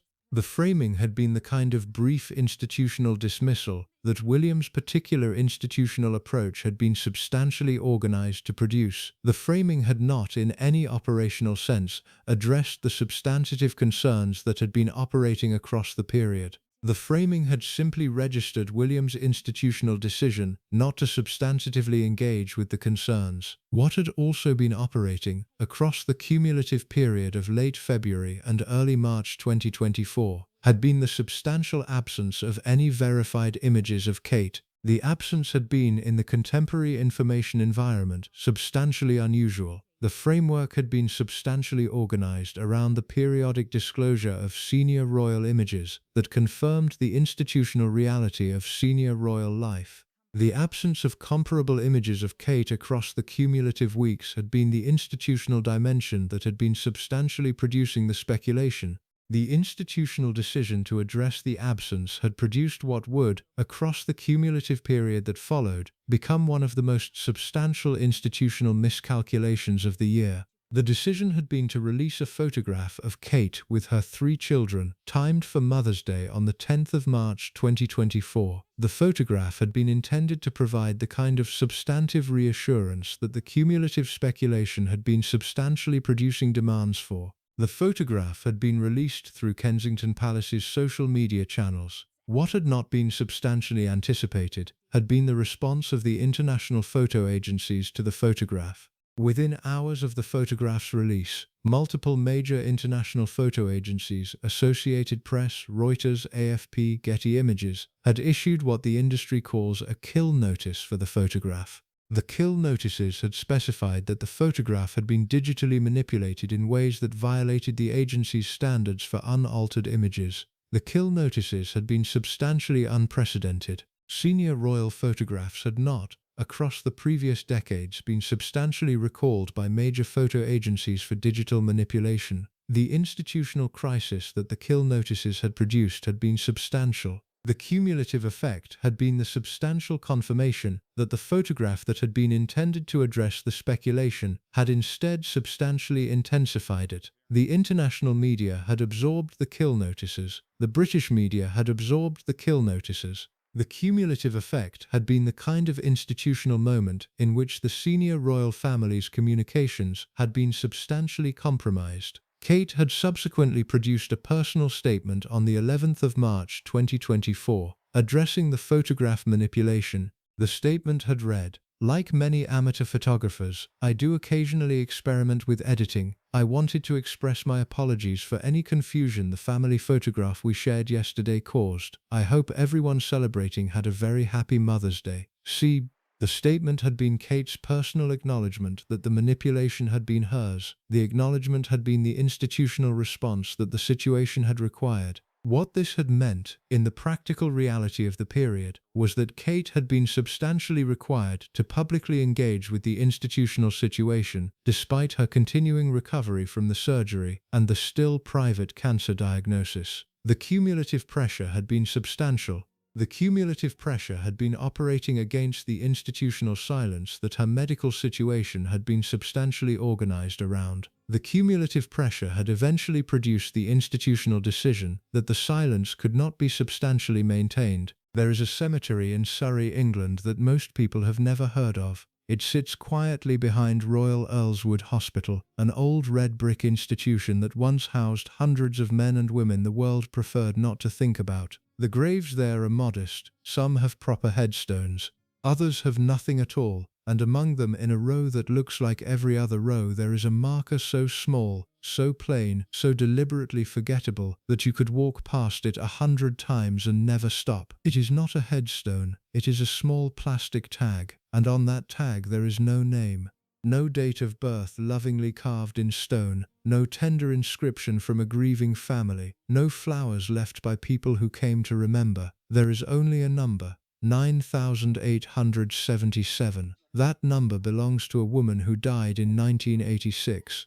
A woman who had lived for 66 years inside that institution, moving through its corridors, sleeping in its wards, breathing its air, while the rest of the world went on completely unaware that she existed. Her name was Nerissa Bowes-Leon, and she was the niece of Queen Elizabeth, the Queen Mother, one of the most beloved, most photographed, most publicly adored women in the entire history of the British monarchy. Think about that for a moment. while the Queen Mother waved from palace balconies, while she smiled for cameras at garden parties, while the British public called her the nation's grandmother and wrote her letters and lined the streets to cheer her name, her own niece was lying in a hospital bed in Surrey with a plastic number where her identity should have been, and the Queen Mother never said a word, not once, not publicly, not privately on record, not even after the truth came out, because before the truth came out, the family had done something even more chilling than simply sending Nerissa away. They had told the world she was dead. In 1963, when Nerissa was in her 40s, very much alive, living inside Royal Earlswood, the official record of the Bowes-Lyon family published in Burke's Peerage, Britain's most authoritative genealogical registry, listed Nerissa and her sister Catherine as having died in childhood, a lie, written in ink, published in one of the most respected documents in British history, and left uncorrected for over 20 years. This is not a story about an accident. This is not a story about a family that simply forgot. This is a story about a deliberate erasure, about what happens when the powerful decide that certain lives are too inconvenient to acknowledge, too uncomfortable to explain, and too damaging to the image they have spent decades carefully constructing. This is the story of Nerissa Bowes-Lyon, the woman who was hidden, the woman who was declared dead while she was still breathing. The woman was buried under a number, and the family that made sure almost no one ever knew she existed. To understand what happened to Nerissa Bowes-Lyon, you must first understand the world she was born into. Not just the family, not just the house, the world, because the Bowes-Lyon story does not make sense unless you understand what kind of England produced it, what kind of aristocratic culture shaped it, and what kind of pressure a family feels when its name becomes permanently attached to the crown. The Bowes-Lyons were not simply wealthy, they were not simply titled, they were one of Britain's oldest and most distinguished noble families, with roots stretching back centuries into Scottish aristocracy. Their ancestral home, Glamis Castle in Scotland, was not a country house. It was a fortress of history, stone walls that had stood since the 14th century, a building so ancient and so laden with legend that Shakespeare himself set a murder within its fictional version. This was a family that understood in its very bones what a name meant. They understood that a name was not just something you were born with, it was something you maintained, something you polished and protected and handed down to the next generation without a scratch on it. In the aristocratic England of the late 19th and early 20th century, reputation was not a luxury, it was the entire architecture of survival. Your name determined who received you, who invited you, who lent you money, who allowed their children to marry yours. A damaged name was not an embarrassment, it was a catastrophe. On the 22nd of March 2024, Kensington Palace had released a video message recorded by Kate. The video had been recorded from a bench in the gardens of Windsor. Kate had been alone in the video. She had been wearing a striped sweater and jeans. She had spoken directly to the camera for approximately 2 minutes and 20 seconds. The video had been the institutional moment at which the cumulative period of speculation had been substantially terminated by Kate's own substantive disclosure. Kate had revealed in the video that she had been diagnosed with cancer. She had explained that the abdominal surgery in January had been thought at the time to address a non-cancerous condition. Tests after the operation had identified that cancer had in fact been present. She had begun a course of preventative chemotherapy. The treatment had been initiated in late February. What Kate had also addressed in the video had been the substantial personal dimension of the situation. She had described the cancer diagnosis as a huge shock. She had described the cumulative period of recovery as incredibly tough for her family. She had asked the public for time, space, and privacy while she completed her treatment. She had acknowledged William's substantial support across the cumulative period. She had explicitly mentioned her 3 children, George, Charlotte, and Louis, and the substantial care she and William had taken to explain the situation to them in age-appropriate terms. The video had been, by every external assessment, the substantial institutional success that the cumulative period had required. Kate had been composed. Kate had been substantively informative. Kate had produced the kind of dignified personal disclosure that the cumulative speculation had not substantially anticipated.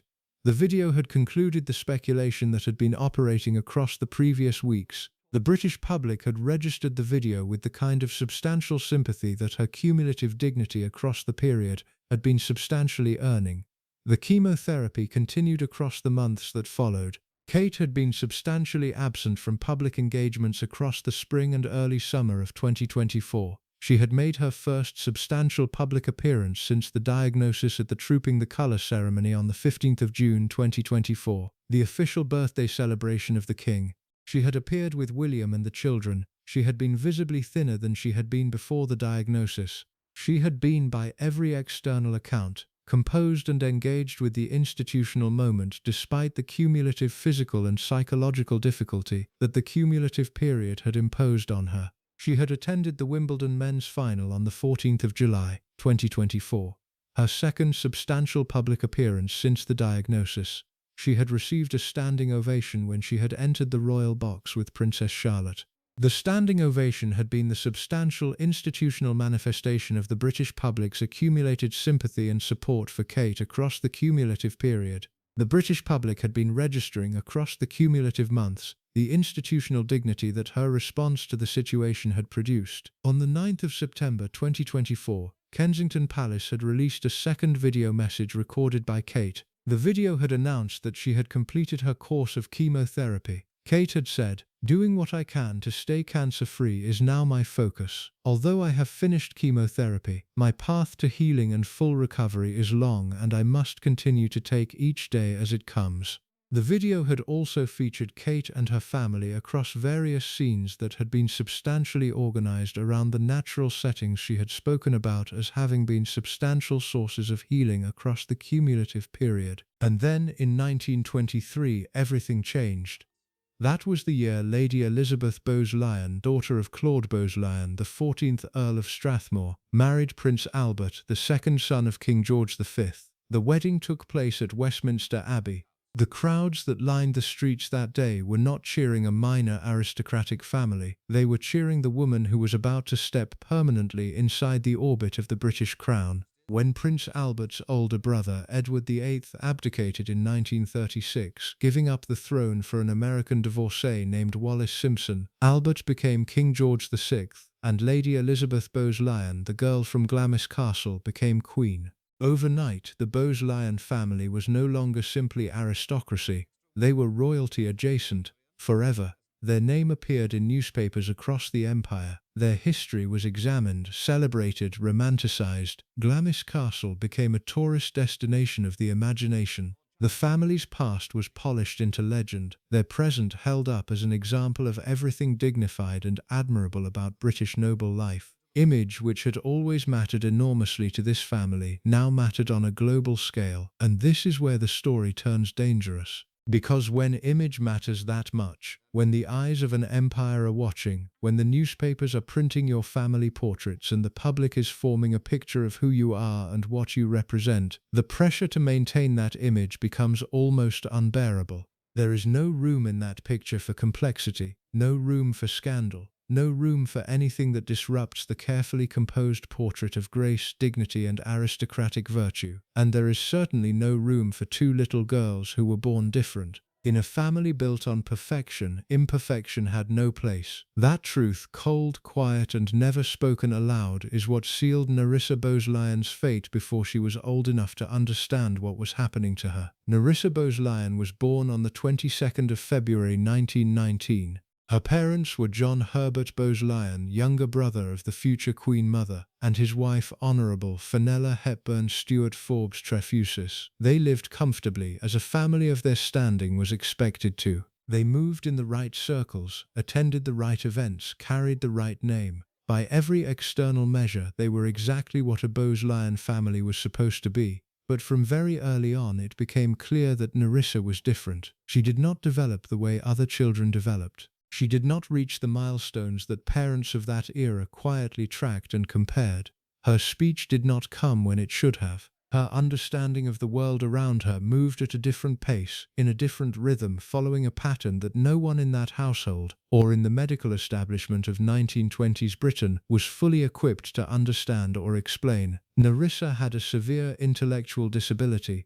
7 years later, in 1926, her sister Catherine was born, and Catherine too showed the same signs, the same developmental differences, the same distance from the world that other children seem to navigate effortlessly. 2 daughters. Both are profoundly affected. Both required a level of care that the family had not anticipated and was not prepared to provide indefinitely. Now it is important to pause here and understand the world these 2 little girls were born into, because it would be too easy and too dishonest to judge what happened next without first standing inside the reality of that time. In 1920s and 1930s Britain, intellectual disability was not understood the way it is today. There were no specialists, no tailored educational programs, no community support networks, no language of inclusion, no culture of accommodation, no public conversation about what it meant to be born with a different kind of mind. What there was instead was stigma, profound, crushing, all-consuming stigma. The medical establishment of that era used language that today would be considered deeply offensive, words that were printed in official documents, spoken by doctors in clinical tones, and absorbed by families as fact. People with intellectual disabilities were categorized, labeled, and quietly removed from public life. Institutionalization was not considered cruel, it was considered responsible, even compassionate.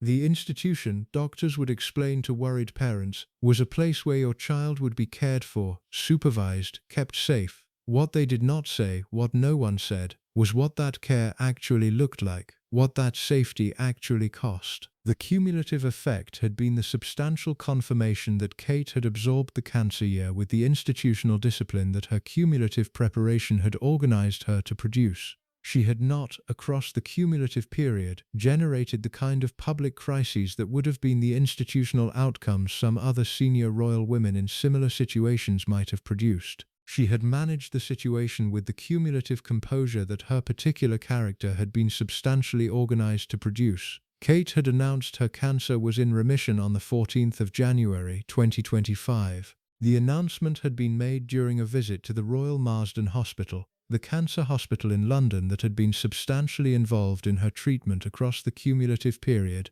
The remission announcement had been the institutional resolution that the cumulative previous year had been working toward. The announcement had been received by the British public with the substantial relief that the cumulative concern about her situation had been substantially organizing across the period. What the cancer year had revealed about Kate had been substantial. The year had been the cumulative test of the institutional resources that her cumulative preparation had been substantially organizing across the previous decade.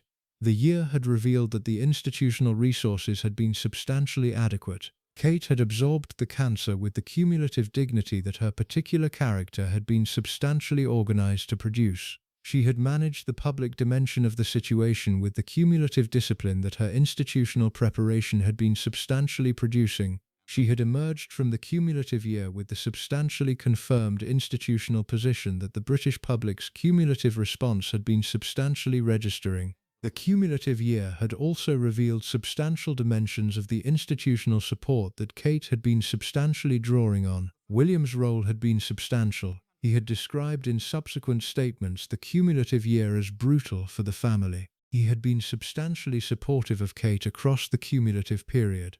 The Middleton family, Carol, Michael, Pippa, James, had been substantially supportive across the cumulative period. The cumulative institutional support that Kate had been drawing on had been substantially adequate to the demands the cumulative year had imposed. What this had revealed about the cumulative institutional approach that Kate had been substantially developing across the cumulative previous decade had been substantial. The cumulative approach had been substantially adequate to the substantial test that the cancer year had imposed. The cumulative approach had been the institutional foundation that her particular character had been substantially organizing across the cumulative previous years. The foundation had been tested. The foundation had held. In the final part of this documentary, we move to the cumulative meditation that the documentary has been working toward, the mechanisms by which Kate had absorbed the cumulative pressures her institutional position had imposed on her, the contrast with Diana that the cumulative period had been substantially organized around,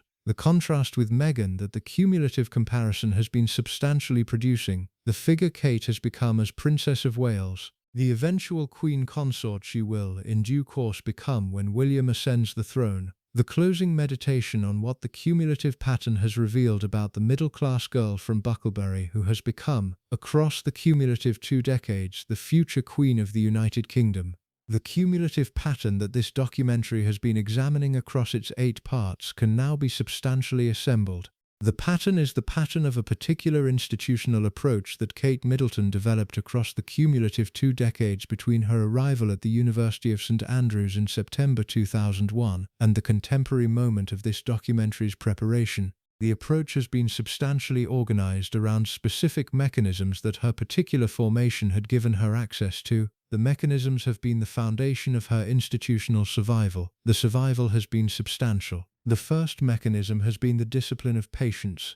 This is the foundational feature of Kate's institutional approach that has been substantially documented across the cumulative period. She had waited 8 years for the engagement. She had waited across the breakup and the reconciliation. She had waited across the various moments at which her institutional position had been substantially uncertain. She had not, across any of these moments, produced the kind of dramatic public response that would have institutionally compromised her position. She had maintained, across the cumulative period, the kind of disciplined, patient continuation that her temperament had been substantially organized to produce. The discipline of patience had specific institutional consequences.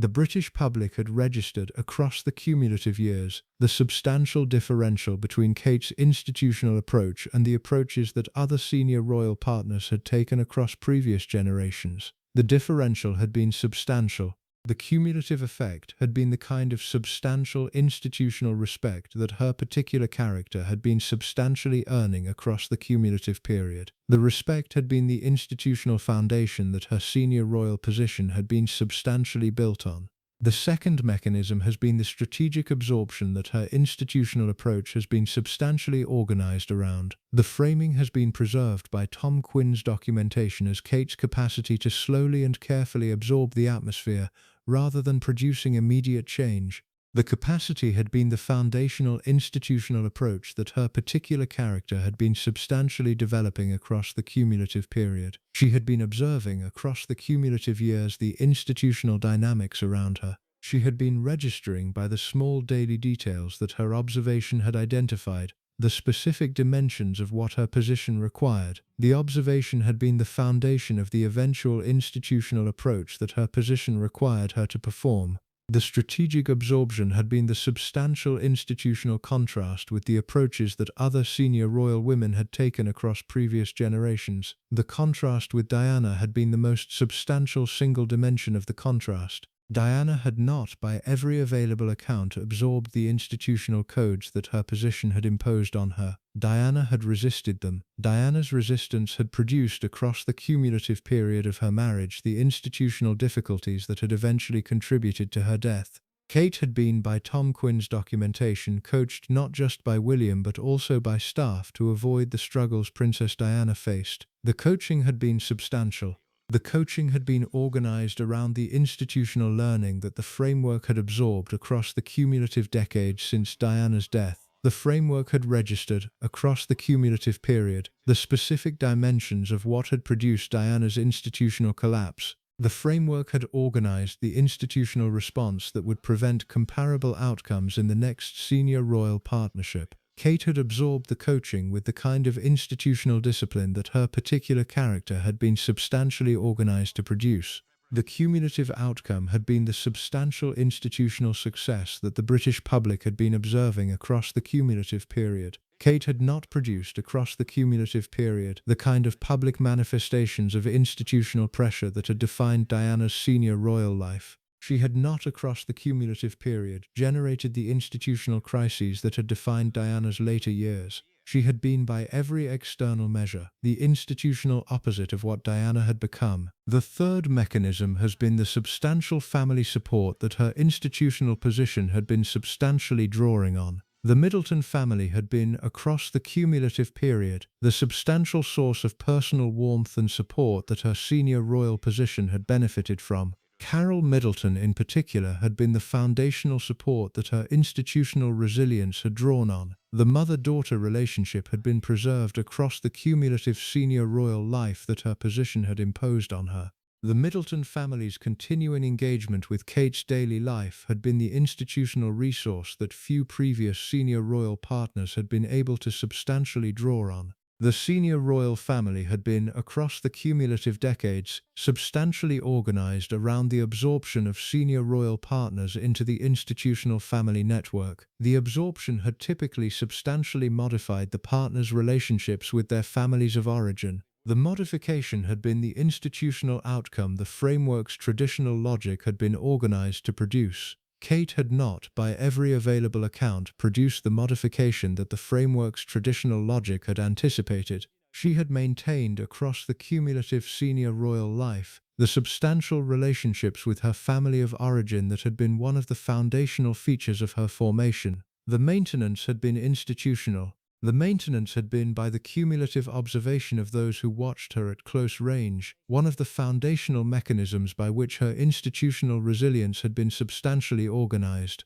The fourth mechanism has been the institutional intelligence that her particular character had been substantially organized around. She had been, by every available account from those who observed her at close range, the kind of senior royal woman whose institutional understanding of the framework's operations had been substantially adequate to the demands her position imposed. She had registered across the cumulative period the specific dimensions of what her position required. She had operated across the cumulative period with the kind of institutional sophistication that her cumulative preparation had been substantially organizing. The institutional intelligence had specific manifestations. The most preserved single manifestation had been Kate's capacity for selective public engagement. She had been, across the cumulative period of her senior royal life, substantially selective about which dimensions of public engagement she would substantially participate in and which dimensions she would substantially decline. The selectivity had been institutional. The selectivity had been, by the cumulative observation, organized around the specific institutional priorities that her particular character had been substantially identifying as the foundation of her senior royal contribution. The contrast with Meghan that the cumulative comparison has been substantially producing has been one of the dimensions of the documentary record that has been the subject of substantial subsequent reflection. Meghan had not, by the cumulative documentary record, absorbed the institutional codes that her position had imposed on her in the same dimensions that Kate had absorbed them. The differential had been substantial. The differential had been, by various accounts including some that have been preserved by Tom Quinn's documentation, the foundational dimension of why Meghan had not been substantially absorbed into the institutional family in the way Kate had been. What this contrast has revealed in retrospective examination has been the specific institutional dimension that the framework had been substantially organized to value. The framework had been substantially organized to value the kind of disciplined patient absorption that Kate had been substantially producing. The framework had not been substantially organized to value the kind of institutional resistance that Meghan had been substantially producing. The differential had been the institutional outcome the framework's traditional logic had been substantially producing. Kate had been the institutional success. Meghan had not. Both had been operating inside the same institutional framework. The framework's logic had produced different outcomes for the two women based on the specific institutional approaches they had taken. The cumulative effect of these four mechanisms, the discipline of patience, the strategic absorption, the family support, the institutional intelligence, had been the institutional success that the cumulative period had been substantially producing. Kate had been, by every available external measure, one of the most popular senior royal figures in modern British history. The popularity had been substantial. The popularity had been substantially earned by the cumulative discipline of her institutional approach across the cumulative 2 decades. What the popularity had not always made visible, however, had been the cumulative cost that the cumulative absorbing had been substantially imposing on her. The cost had been substantial. The cost had been the cumulative private management of the dimensions of her position that the public version had been substantially concealing. The cost had been by the cumulative effect of operating across the cumulative years inside the institutional structures her position had imposed on her, the kind of cumulative pressure that her temperament had been substantially organized to absorb, but that had nonetheless been operating across the cumulative period. The Cancer year had been the substantial cumulative test of the institutional resources that her cumulative preparation had been substantially organizing. The cumulative test had been substantial. The cumulative test had been the kind of substantial institutional pressure that her particular preparation had not specifically anticipated. The cumulative test had been absorbed. The cumulative outcome had been the substantial institutional confirmation that her cumulative approach had been substantially adequate to the demands the cumulative year had imposed. What had also been operating across the cumulative period since the Cancer year has been Kate's continuing development of her institutional position. She has been across the cumulative period of 2025 and into the contemporary moment of this documentary's preparation, substantially returning to the working senior royal life that the Cancer year had substantially interrupted. She has been engaging with the various charitable causes that her position has been substantially organizing. She has been participating in the institutional duties that her position requires. She has been, by every available account from those who have observed her at close range across the cumulative period, the kind of senior royal woman whose institutional approach has been substantially adequate to the cumulative demands her position imposes. The figure Kate has become, across the cumulative 2 decades, is the figure that this documentary has been examining. She has been the middle-class girl from Bucklebury, who became the future Queen of the United Kingdom. The transformation has been substantial. The transformation has been substantially earned through the cumulative discipline of her institutional approach. The transformation has been the institutional confirmation that her particular character had been substantially adequate to the demands the cumulative period had imposed. What the cumulative future will require of her remains substantially uncertain. King Charles continues his reign, modified by the cumulative cancer treatment whose specific trajectory has not been fully publicly disclosed. William continues as Prince of Wales, preparing for the eventual succession that his birth had substantially organized for him. The cumulative timeline of when the eventual succession will substantially occur has not been definitively established. What is established is that, when the succession does occur, Kate will become Queen Consort of the United Kingdom of Great Britain and Northern Ireland. The institutional position will be the cumulative outcome of the substantial preparation that her cumulative 2 decades have been substantially organizing. The eventual Queen Consort that Kate will become has been the institutional figure that the cumulative previous decades have been substantially preparing.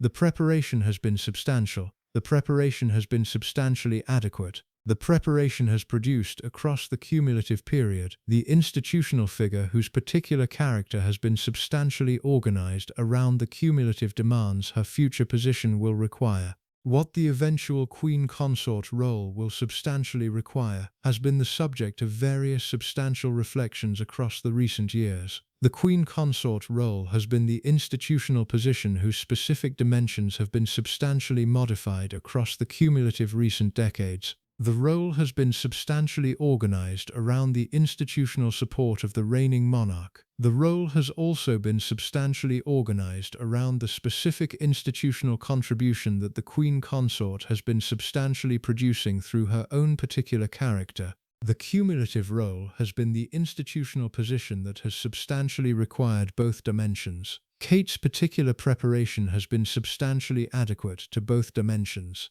She has been, across the cumulative period, the institutional partner whose substantial support of William has been one of the foundational features of his cumulative position. She has been, across the cumulative period, the institutional figure whose substantive personal contribution through her charitable work and her public engagement has been the foundation of her own particular institutional contribution. The cumulative outcome has been the institutional position that has been substantially adequate to both dimensions of the eventual Queen Consort role. The closing meditation that this documentary has been working toward is the meditation on what the cumulative pattern has revealed. Kate Middleton has been the senior royal woman whose particular institutional approach has been substantially organized around the cumulative absorbing that her position has imposed on her. The absorbing has been substantial. The absorbing has been the cumulative price she has paid across the cumulative period. The price has been the cumulative institutional labor that her particular character has been substantially organized to perform. What the price has produced across the cumulative period has been the institutional success that the cumulative effort has been substantially earning. The success has been substantial. The success has been the institutional confirmation that her cumulative approach has been substantially adequate to the demands her position has imposed. The success has been the foundation of the eventual Queen Consort she will, in due course, become. The success has also been the institutional confirmation that her particular character had been substantially organized around the kind of disciplined patient absorption that the framework had been substantially valuing. The framework had registered, across the cumulative period, the specific institutional features that her particular character had been substantially producing. The framework had endorsed her approach across the cumulative period. The endorsement had been substantial. The endorsement had been the foundation of her cumulative institutional position. What the cumulative pattern has not made entirely visible, however, has been the substantial dimension of Kate's particular character that the cumulative success has been substantially concealing.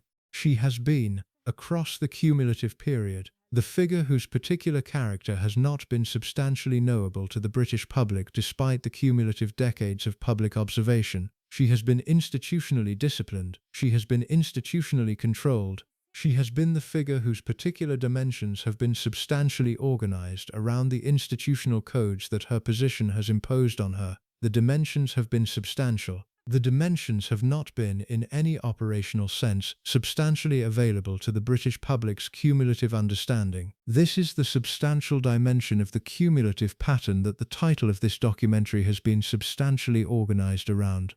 Kate has survived the palace. The survival has been substantial. The survival has been substantially earned through the cumulative mechanisms her particular character has been substantially organizing across the cumulative period. The survival has imposed, across the cumulative period, the kind of cumulative cost that the cumulative discipline has been substantially absorbing. The cost has been the institutional price she has paid across the cumulative 2 decades. The price has been substantial. The price has been substantially private. The price has produced the future queen who will in due course occupy the institutional position the cumulative period has been substantially preparing her for. The cumulative outcome has been the institutional success that the British public has been substantially observing.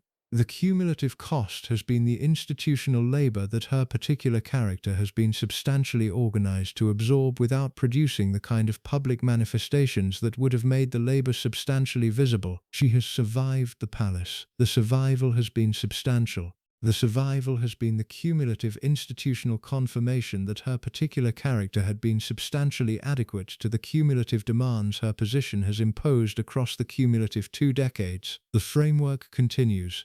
The institution continues. King Charles continues his reign. William continues as Prince of Wales. Kate continues her cumulative preparation for the eventual position the framework has been substantially organizing her for. The cumulative succession will, when it occurs, produce the institutional moment at which the cumulative preparation will substantially become the operational reality of her institutional position. The cumulative reign that follows will be conducted across the cumulative weight of the institutional preparation that the cumulative previous decades have been substantially producing. That is the story this documentary has been about. That is the figure Kate Middleton has been across the cumulative 2 decades of her institutional preparation.